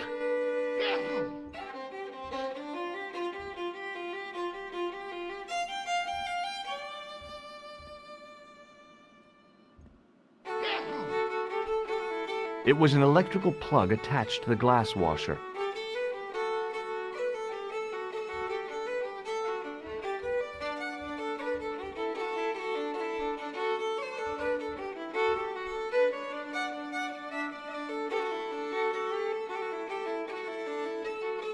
Hello.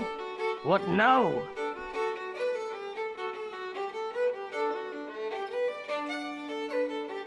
Come on, forget your prejudice and shake hands.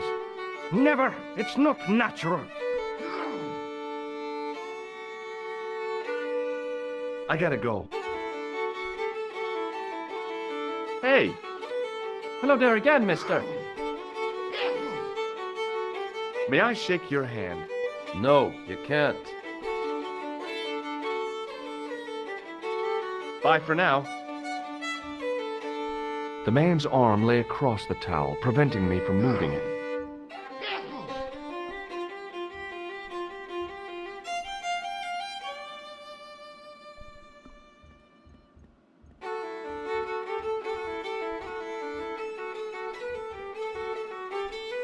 Hey, Hello there again, mister. may I shake your hand? No, you can't.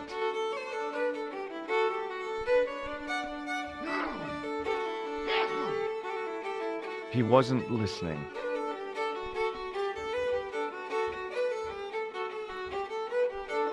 He wasn't listening.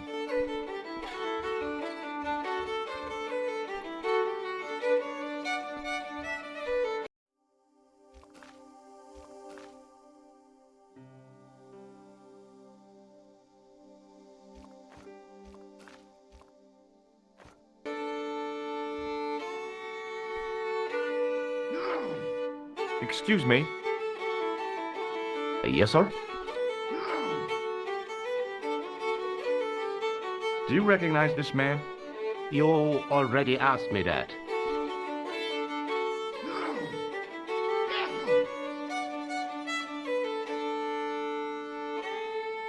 Give me another beer, dude. Give everyone another beer. Let's party, guys. I think you've had enough, don't you? Hey, listen. Is it supposed to taste the way it does? Goat Police stout is brewed from the finest chemicals in the world.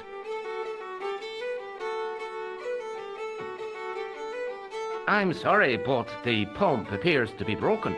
I could fix it for you. I don't think so. This is a job for a professional electrician.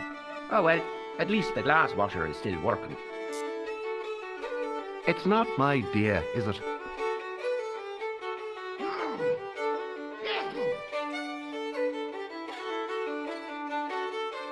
Thanks.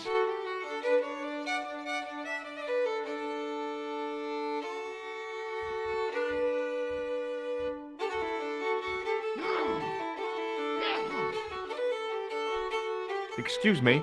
Yes, sir?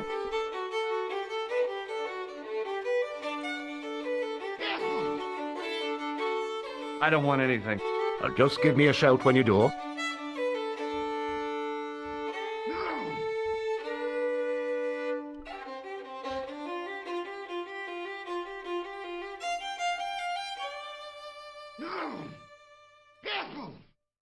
Get out. I could try to fix your glass washer. Oh, no. Not unless you're a qualified electrician.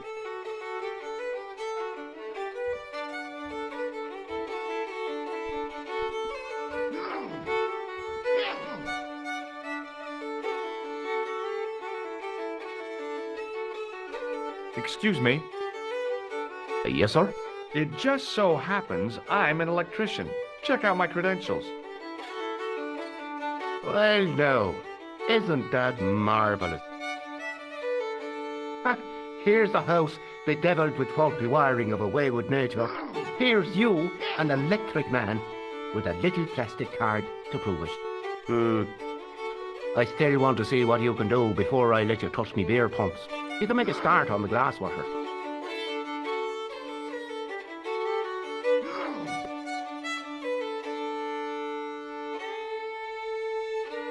And when you've finished that, will you take a look at the pumps?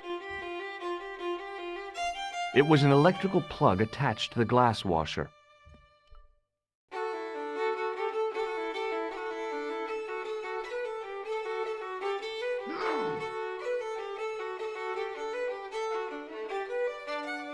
I used all my knowledge of electrical engineering to examine the plug.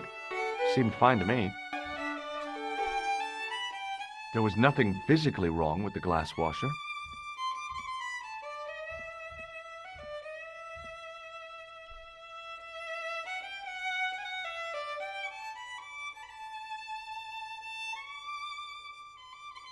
I was about to reach for the pump when I came to my senses. A rash move like that in a strange country with strange customs could be my last.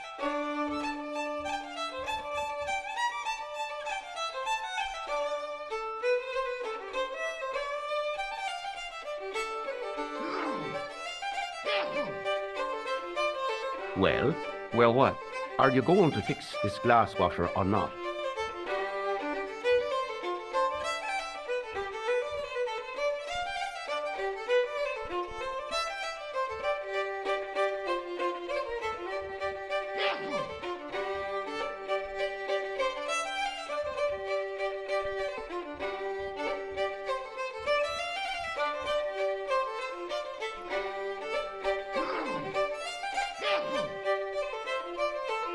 I used all my knowledge of electrical engineering to examine the plug. Seemed fine to me. I couldn't see anything obviously wrong with the machine. I figured it must be the wiring.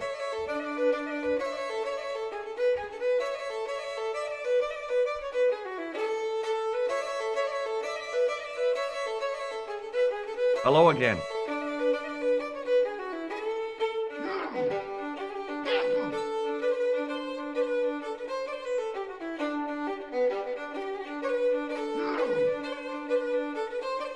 What? I'll see you later.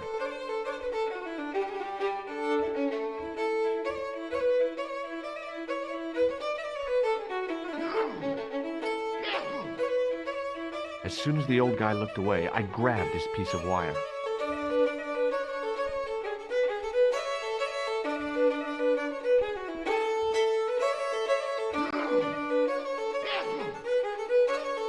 I used all my knowledge of electrical engineering to examine the plug. Seemed fine to me.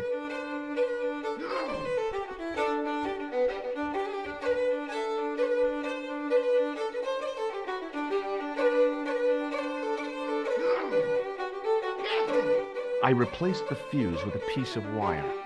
I knew it was dangerous, but I was desperate enough to disregard everything I knew about standard safety precautions.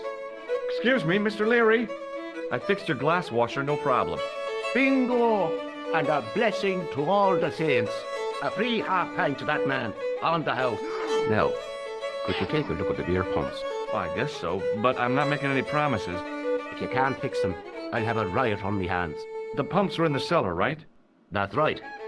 You'll find a flashlight down there somewhere.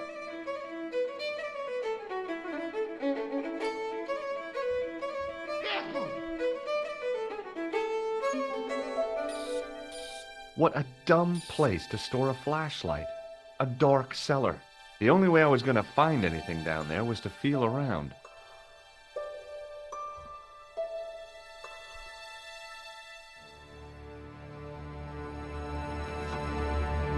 I pushed the lever and heard the grating of metal, but nothing appeared to happen.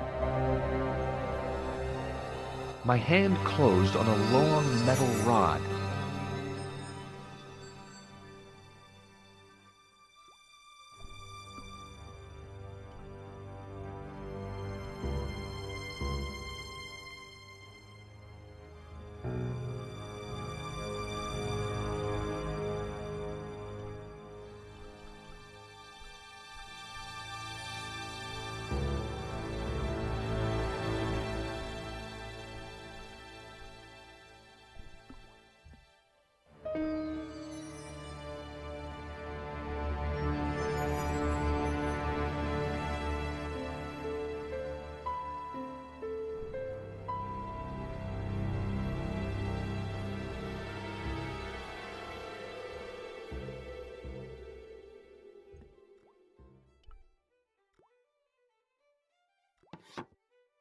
I pulled the lever and the bolt creaked back into place.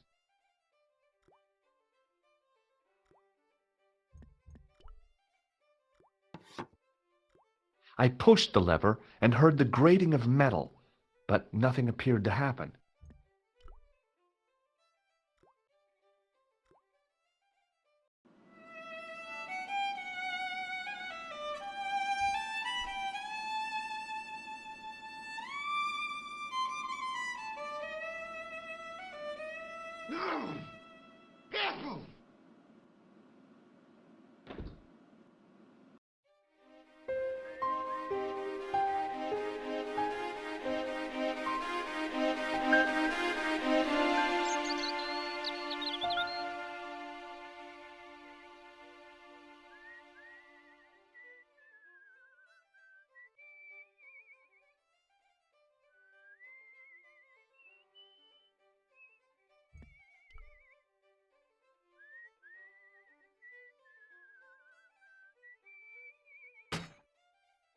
I lifted the trap door, and an overpowering smell of stale beer rose from the cellar below.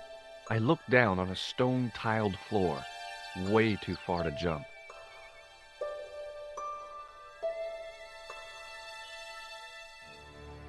Excuse me. There was a nasty feeling in my guts I usually associated with light opera. It was Khan. What's the problem? Did you see what happened here a few minutes ago? What was that? A man was involved in an unfortunate accident. I didn't see anything. What about the boy? He doesn't know anything either. The kid, well, you know how it is in these rural communities. Not enough genes to go round. I prayed McGuire had the sense to keep his mouth shut. Was the guy hurt bad? He's been taken care of, but he thinks he dropped a small parcel. You didn't happen to find it, did you? If I had, I would have taken it to the police. Of course. Thank you.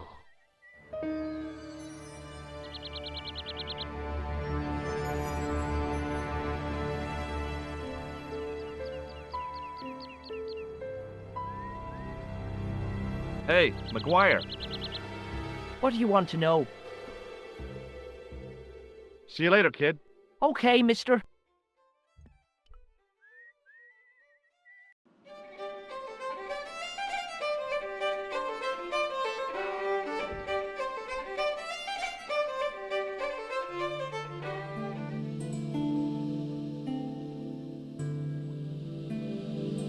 Then I noticed a flash of light, something sparkling beneath the open trap door.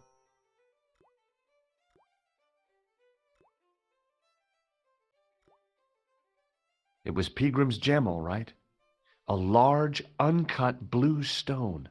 As I held it aloft, I realized the fascination it could command. I guess I was already under its spell. Did you find it? What? Whatever you was looking for. Yeah. Listen, McGuire. I want you to keep this to yourself. No problemo. Just chuck us up a crate of lager. No way. You're not old enough. We can sell it and make some cash. Forget it, kid. I couldn't betray Mr. Leary's trust. I could, for sure. That old misery guts deserves it. If you want to do me a favor, keep a lookout for that guy in the suit. Okay. But it'll cost you a packet of chips. Oh, and shout if you see that Ferrari. It was a couple of paper sacks filled with trash. I searched the trash, but there was nothing useful there.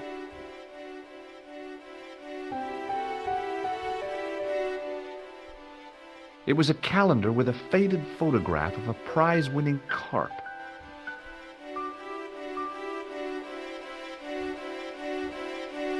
It was an empty carton which had once contained caustic soda.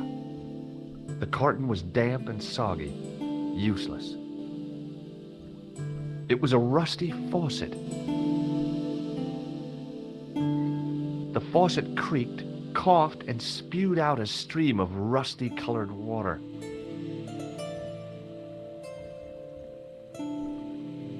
It was a bunch of cleaning materials. I looked among the cleaning materials, but saw nothing I could use.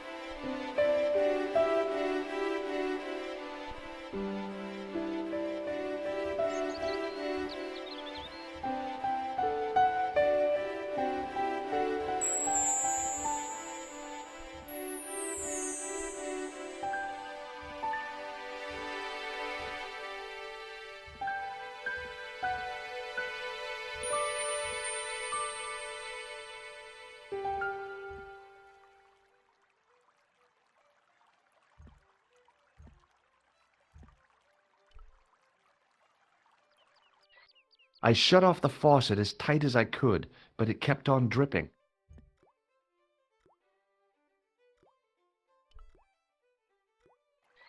The faucet creaked, coughed, and spewed out a stream of rusty-colored water.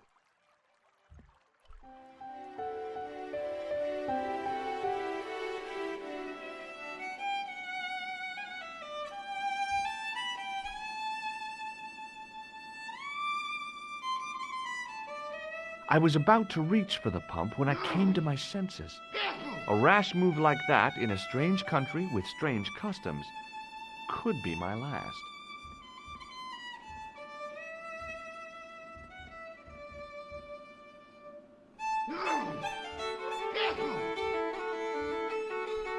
Excuse me. Yes, sir? I found your flashlight. So I see. You'd better keep hold of that until you fix the pumps. Does this gem mean anything to you? Sure. What a beauty. I bet you wish that was real, don't you? Thanks. Hey, Hello there again, mister. what do you think of this flashlight? It's not very bright, is it? I could say the same about some of the present company. That's true. Don't let him hear you. Keep it under your hat, mister. That flashlight, like your brain, Dyer, is not switched on. I don't think he heard me.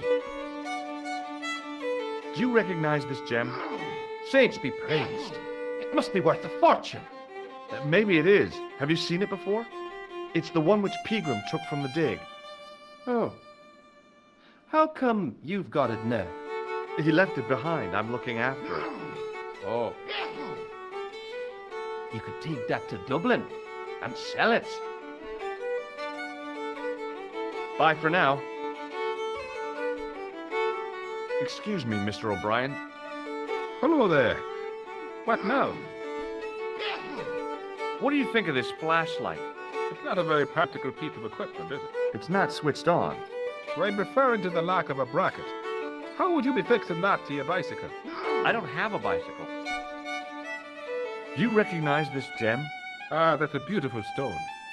Is it the one which Pegram found? And the reason why both he and Fitzgerald have disappeared. Then it's only a matter of time before you vanish too. Goodbye for now. Hello. What now? What do you think of my flashlight? Those electric lamps are useful but limited in lifespan in my experience. I was given one for my birthday, but it stopped working after a month. Well, the battery was probably drained. What? Nobody told me. I threw it away. This is the gem that Pegram found in the castle. So that's what all the fuss was about. I can't see why myself. Why men would fight and steal and kill over a little bauble like that. Well, it's kind of neat the way it sparkles. I gotta go.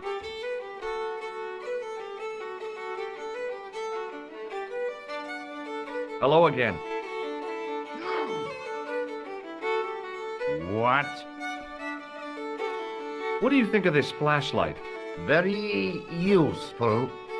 That could be very handy in the dark. How much do you want for it? It's not for sale. It belongs to Leary. What does this gem mean to you? Well, well.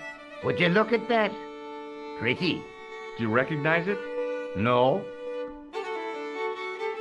I'll see you later.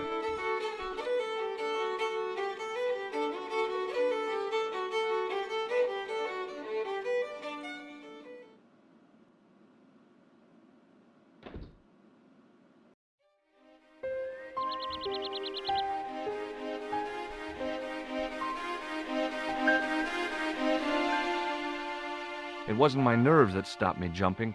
It was my damned legs. They wouldn't move.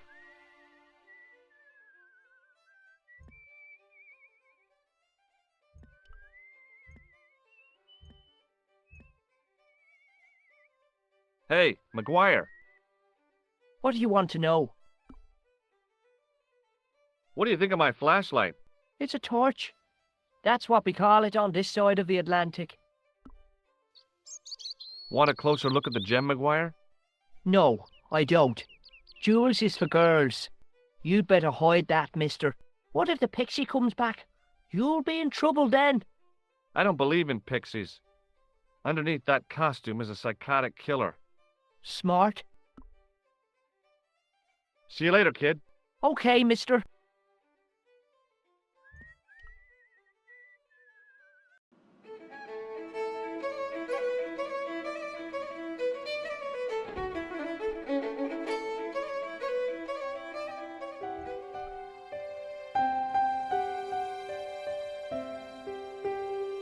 I tried to pull the lever, but it wouldn't move with the trap door open.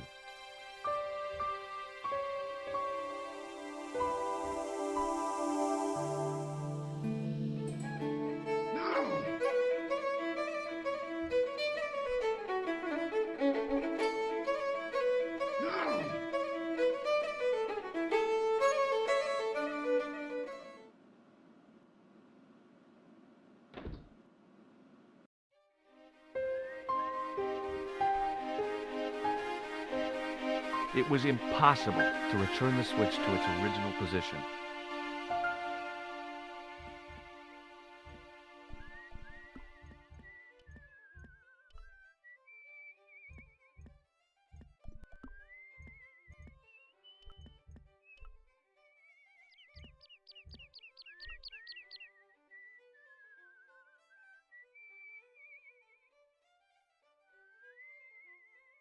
I took hold of the grating and pulled hard, but it didn't move.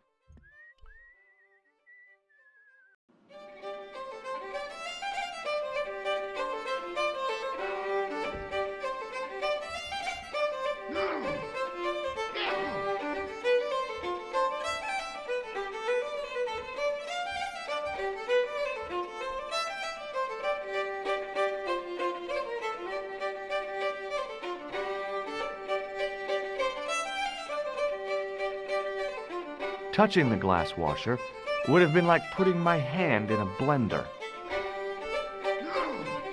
I looked at the plug I'd fixed and felt a glow of pride. All my own work.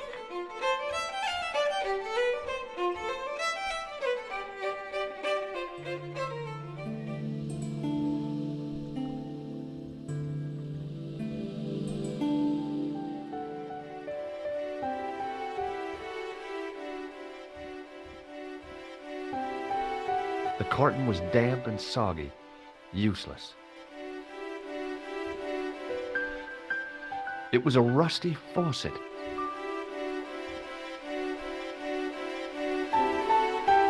It was a calendar with a faded photograph of a prize-winning carp.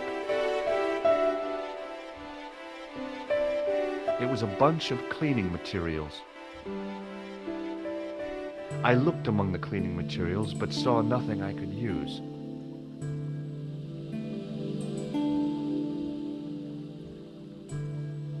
It was a couple of paper sacks filled with trash. I searched the trash, but there was nothing useful there.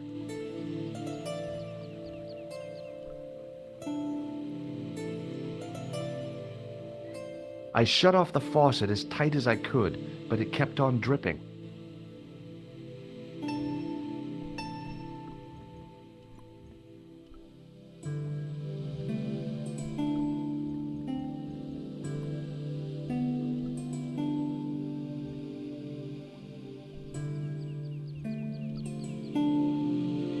The faucet creaked, coughed, and spewed out a stream of rusty-colored water.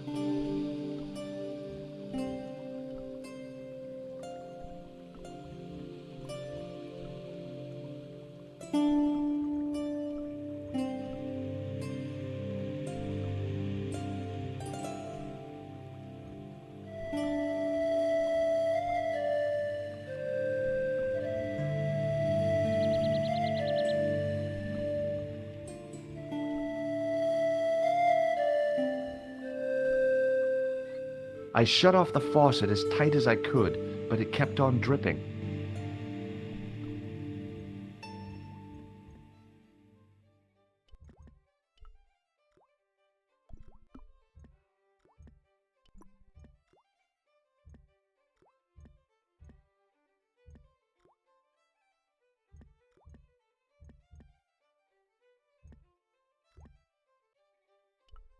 It was a rusty faucet.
Hey, Billy.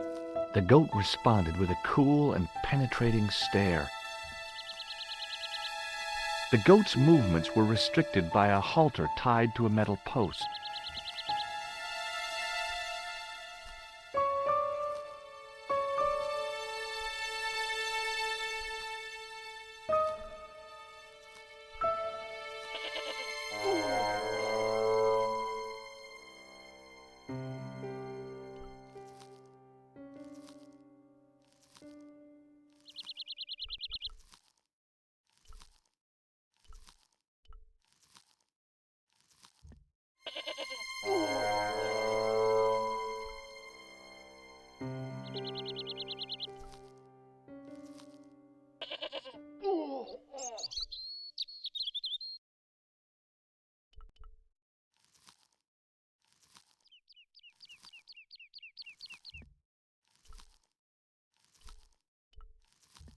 It was a rusted piece of iron, maybe part of a plow or something.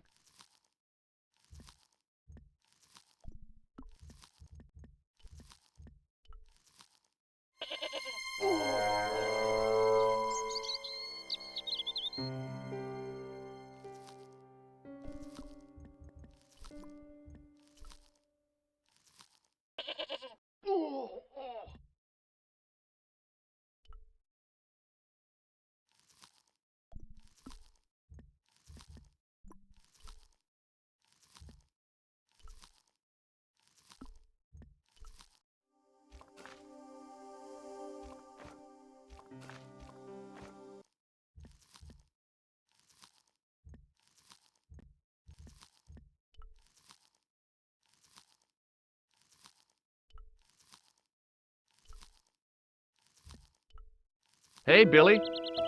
The goat responded with a cool and penetrating stare.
The rope by which the goat was tethered had become tangled on the old plowshare.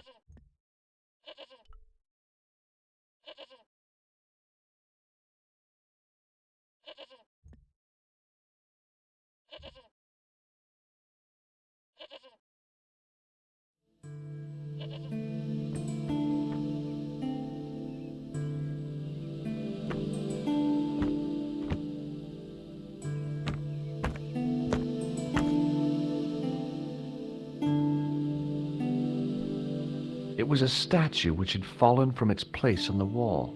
5 fingers of stone projected from the back of the carving.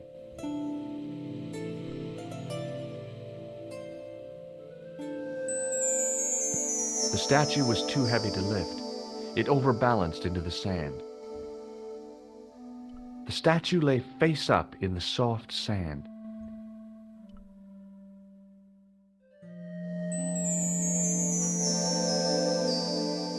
As I swung the stone upright, I noticed it had left a pattern of holes in the sand. The 5 fingers on the back of the statue had left their impressions in the fine sand. I placed my fingers in the 5 impressions left by the fallen stone. It was weird. They fit perfectly. The bench had probably been used by Pegram and his archaeological team.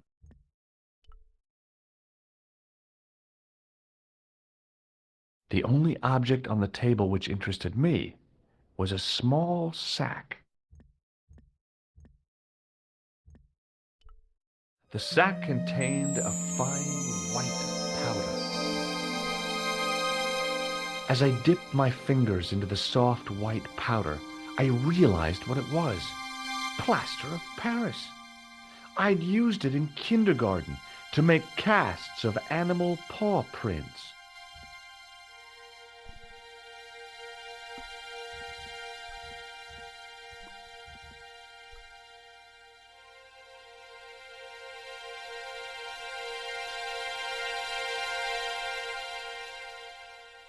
I sprinkled the plaster on the sand until the holes were filled.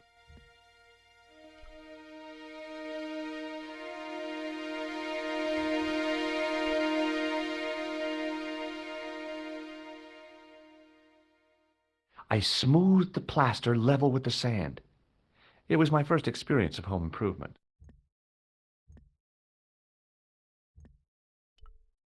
Behind the altar was a carved panel decorated with animals, birds, and plants. There was a pattern of 5 holes arranged on the wall. They'd been drilled there deliberately. The patch of sand where the statue had fallen was covered with a dense sprinkling of plaster.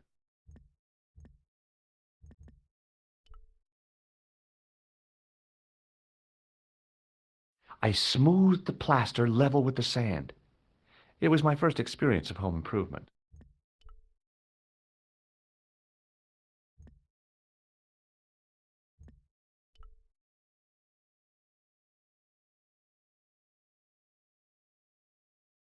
I reached into the sack, but it was empty.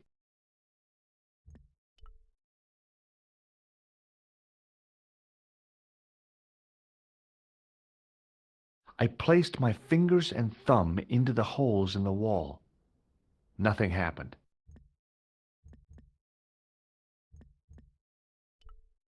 It was a statue which had fallen from its place on the wall.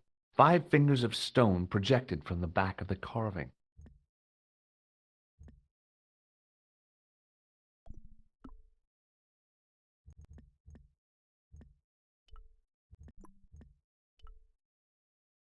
The holes were already full of plaster.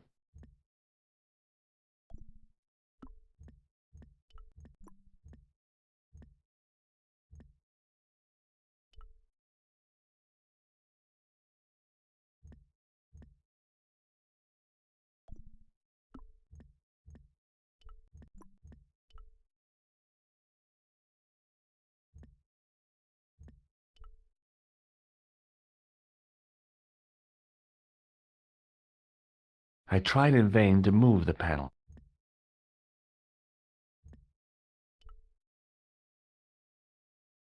The only object on the table which interested me was a small sack.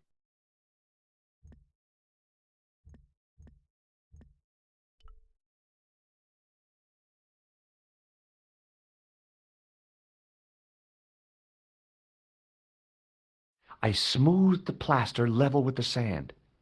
It was my first experience of home improvement. The patch of sand where the statue had fallen was covered with a dense sprinkling of plaster.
The holes were already full of plaster.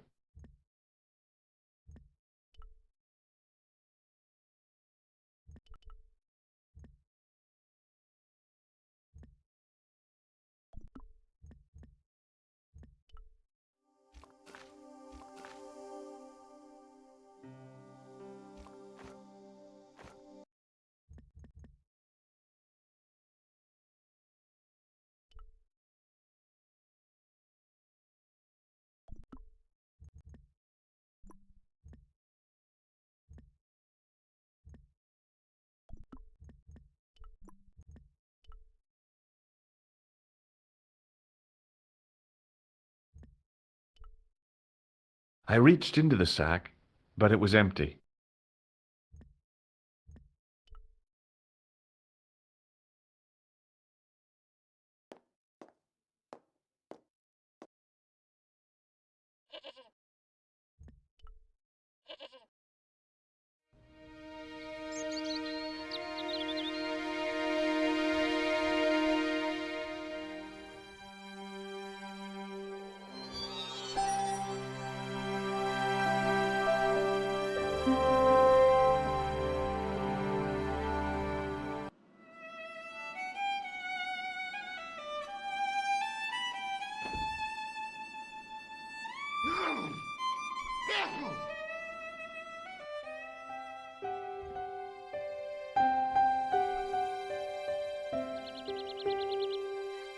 The faucet creaked, coughed, and spewed out a stream of rusty-colored water.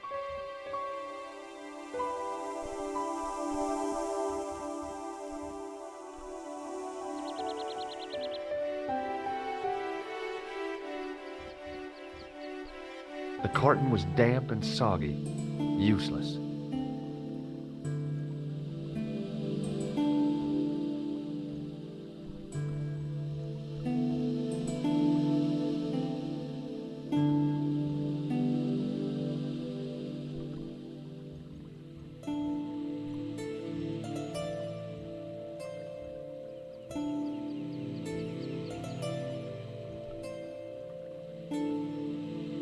I looked among the cleaning materials, but saw nothing I could use. I searched the trash, but there was nothing useful there.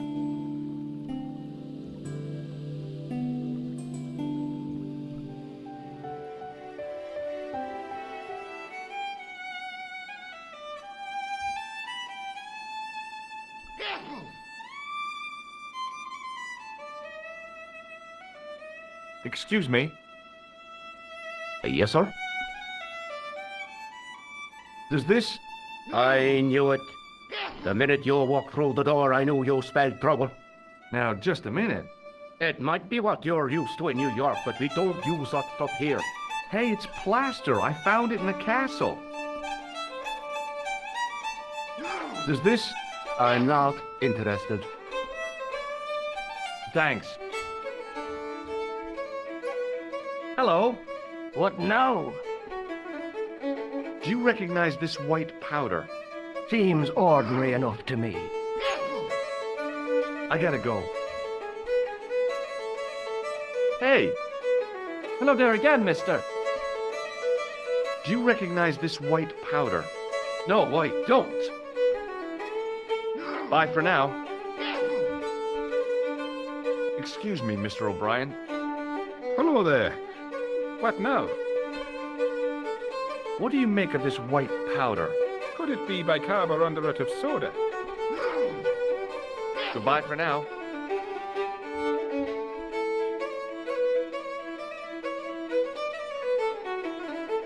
Hello again. What? What do you make of this white powder? Ah! Hay fever!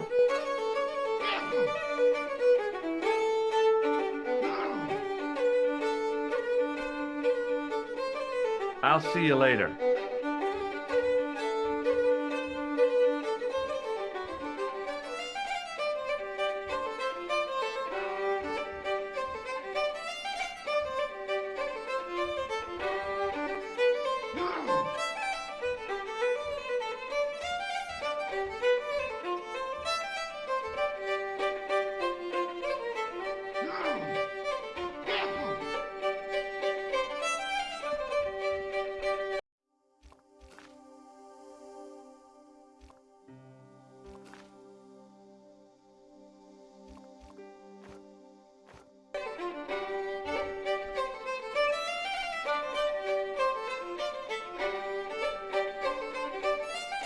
Touching the glass washer would have been like putting my hand in a blender.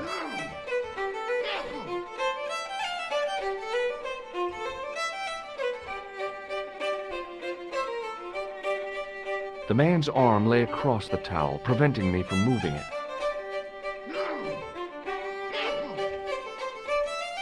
Excuse me. Yes, sir? I don't want anything. Just give me a shout when you do.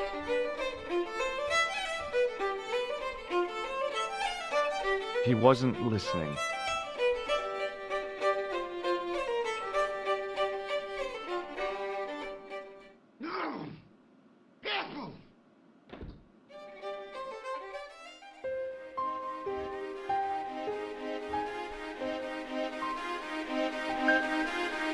Hey, McGuire, What do you want to know? do you know what this white powder is? No?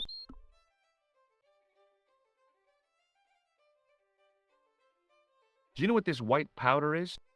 No?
See you later, kid.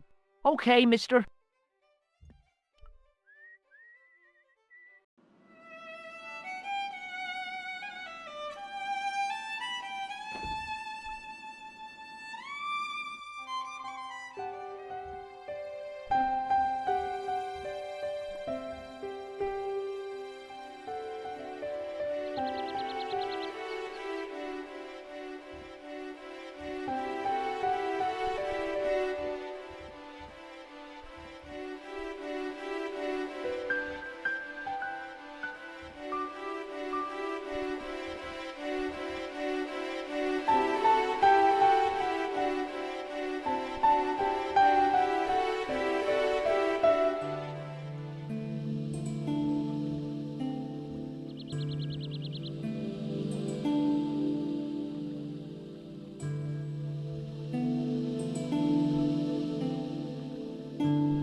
I shut off the faucet as tight as I could, but it kept on dripping.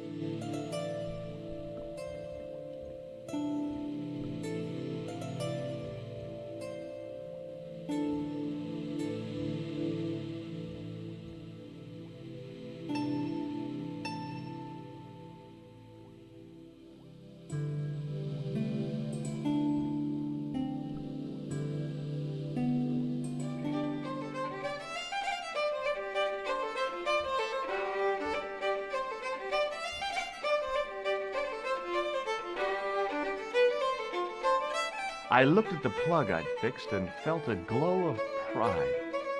All my own work.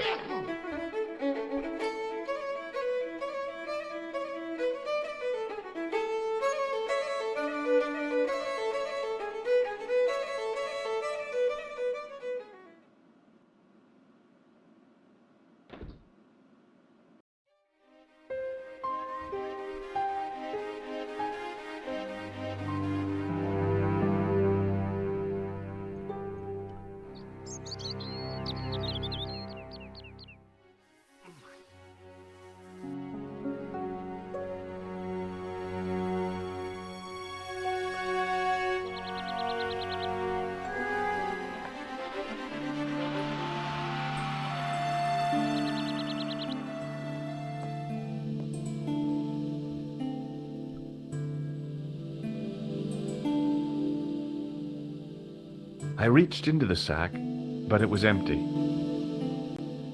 The sack was empty.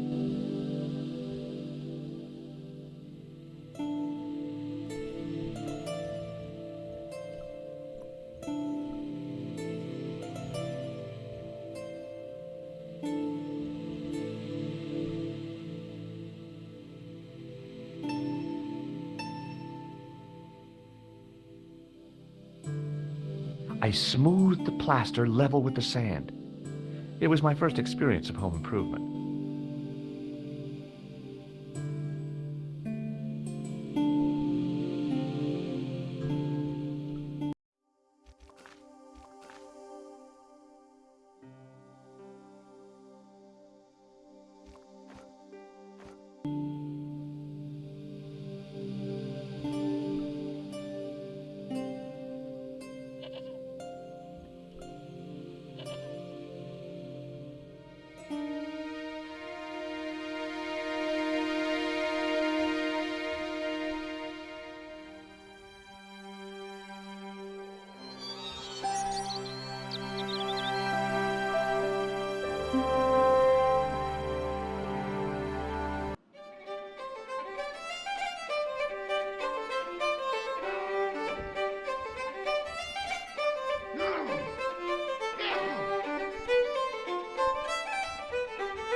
It was a beer-stained piece of toweling.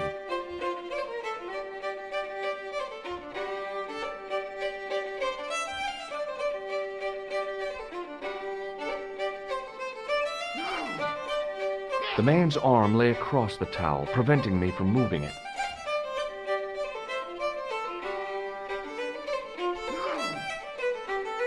The man's arm lay across the towel, preventing me from moving it. As the man raised his arm to drink, I snatched the towel away.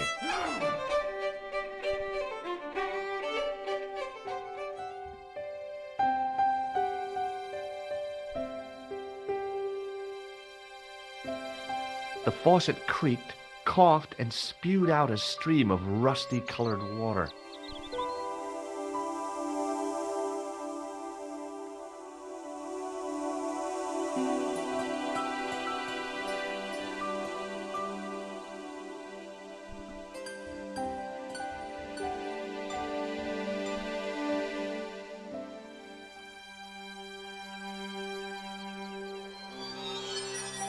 I held the towel under the faucet and soaked it with water.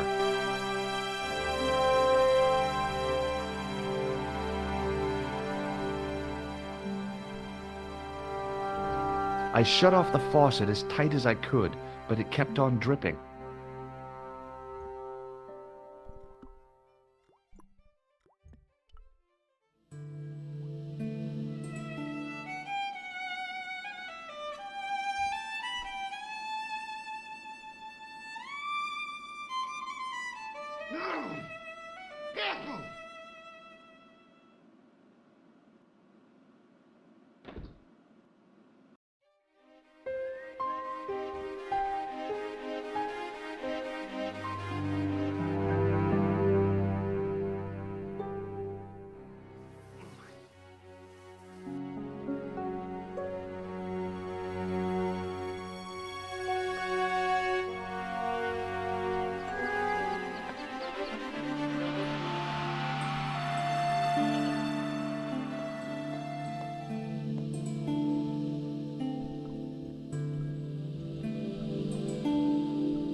The trickle of water was quickly absorbed by the plaster.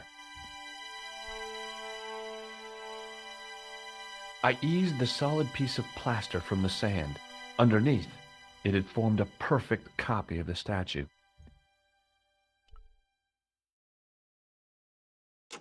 The hardened plaster cast fitted snugly into the 5 matching sockets.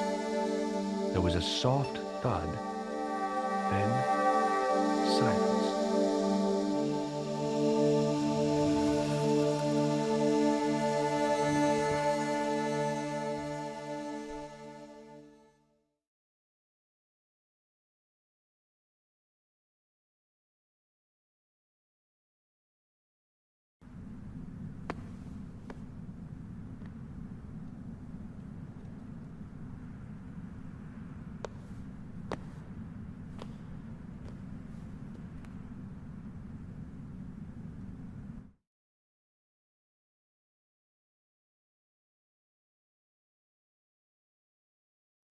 So, where did you stay last night?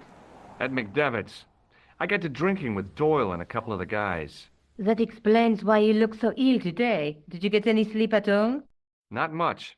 I had to share the room with another guy. Did he snore? Hardly. He was dead, And you say Pegram has disappeared? without a trace. But my visit wasn't a complete waste of time. Pegram's gem? The Templars gem. Whoever Jacques Marquet is, he's in for a disappointment. Jacques Marquet? He's the guy who should have collected the gem from Fitzgerald. I've been reading about Pegram in this magazine.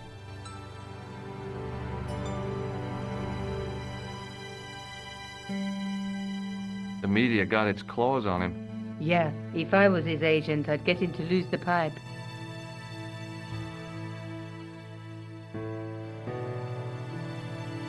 That dig must have been pretty important to him. He resigned his chair at Durham University to go to Ireland. And now he's disappeared.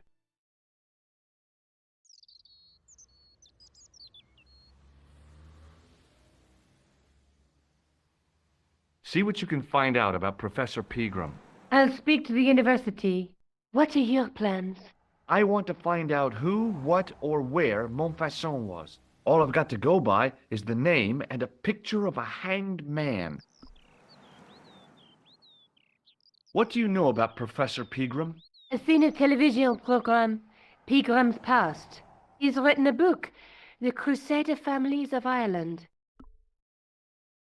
Let's take another look at the manuscript.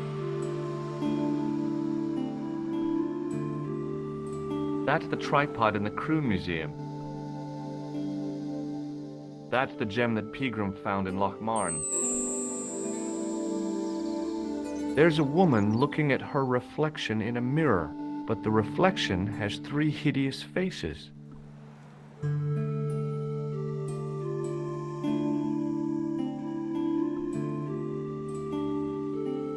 Look, Nico, a handful of plaster. Yeah. Why is it that men never really grow up? What's your problem, sister? Your pockets stuffed with useless junk like little boys. You never know when useless junk might come in handy. Do you want to look after the gem? No, Josh. I'd be too tempted to sell it. I can't sit here all day, much as I'd like to. Okay. Don't forget to look for Lopinot at the Croon Museum. And why don't you see if Rosso has heard anything? Okay. Anything else I can do for you while I'm out? Shopping, a trip to the laundromat? Just take care of yourself.